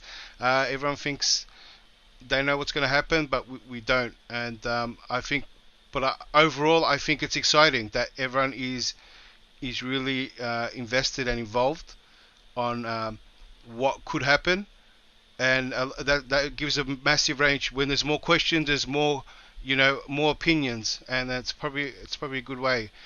And I'm looking forward to this summer because it's going to be a crazy one. Yeah, I am at the same too, and again, I can't wait for it to come because we'll sign a lot of players, and I'm hopeful that we'll be strategic with our spending and then get good players that will help us solve the problems we have. And let's see your final thoughts on everything we've talked about today. Yeah, we're at another crossroad in our journey as a football club. Let's not forget, almost around this time, maybe just about a year short of this time, 20 years ago, when we had a takeover, and the following season, we won the league. So I won't be surprised if history is about to repeat itself, because let's not forget, a lot of players came in as well. It was almost like an overhaul of the entire squad. So I see the same thing happening again, but I just hope that the people at the top, the people in charge, the board members, that they do something right and no more games, starting with the DCMS, the UK government, the Todd Boehly group and the rest. No more games. Get this deed done. Get this done. All right? And get in the market. Get in the market. Crazy. Marina, this is not the time to start pricing. Yeah? This is not the time to start, making dogged negotiation and stuff like that. Once a player is available, go for it. We don't want you to spend crazy. In fact, if you delay, that's when you spend crazy because now you are now in a panic mode. All right? So, like I said earlier on, most of our players are already leaving, our targets are already being pushed by other clubs, and I won't blame them. So we need to act fast, because Tuchel, he said something when he came in. He said, my time at Chelsea, honestly, I want to win a lot of trophies. I saw the beautiful smile on his face when he said that, This was before the Champions League. And so far, so good, We would have been talking about, up to 6 trophies already in less than 2 years, So these are the things. Let's give this man the tools so he can do his job properly. I don't want... Again, go ahead. I don't want the next season to be a season. I want the next season to be a season where we can fully judge his work, properly. Not this season. This season, there have been a lot of factors. And I hope that with the new ownership, we are not going to be having no more obstacles from the government, the powers that be, the pundits and the rest, So I hope Todd Boehly brings us good luck and we move forward as a club. Yeah, I sincerely do appreciate that input. And here, True Blue says it was the question about Koulibaly and Marina already had meetings talking with some ongoing. Yeah, again, Blue is the caller. Big up. Nice to see you, brother. I know how busy you are. And I want to say thank you for finding time to even, say hello. That's great for me. True Blue says here, the overhaul was season 1 and not champions winning 1. And he says here we go again. Marina will deal to Boehly's instructions like did Romans, and that's the truth. Again, I want to say here, thank you to everybody on the panel, and I'll share the link here. If you're watching, please, this is the link to the pregame show, which starts in about 30 minutes or so. Please, at least even if you're not going to be around, I'd like you to please take a second to go drop a like on the video. On the video now, we have just 7 likes, and you can help us reach more people by dropping a like on the video. And I want to say a special thank you to True Blue for staying throughout the show. Great input, great counter opinions, and I appreciate that. And again, Pac-Man Essay, thank you for setting that up. We'll talk after the show, and I'll get you your prize as soon as possible. Again, Liverpool or Aston Villa, I'm not sure what's going to happen. I think that's one you can predict. If they have, do they have a game today? I'm not even sure. My focus is Chelsea's game today. Again, I appreciate everybody from Ray Allen to all Joe, everybody that's been on the panel. I cannot thank you enough. And here are the names, the Twitter handle of everybody on on the panel declared. And once you search LSD, you will see this picture here that will show you that you're seeing the right LSD. And search for declared. Follow them at least. That's the least we could do for them. And declared, if you can wait for just about 5 minutes, is something I want to discuss with you, if you don't mind. And with that, we've come to the end of the show, and I hope to see you all again during the pregame show and also tomorrow for another Blue Morning show. Thank you so much for a brilliant show and brilliant contributions in the chat. God bless us all, and bye. Okay.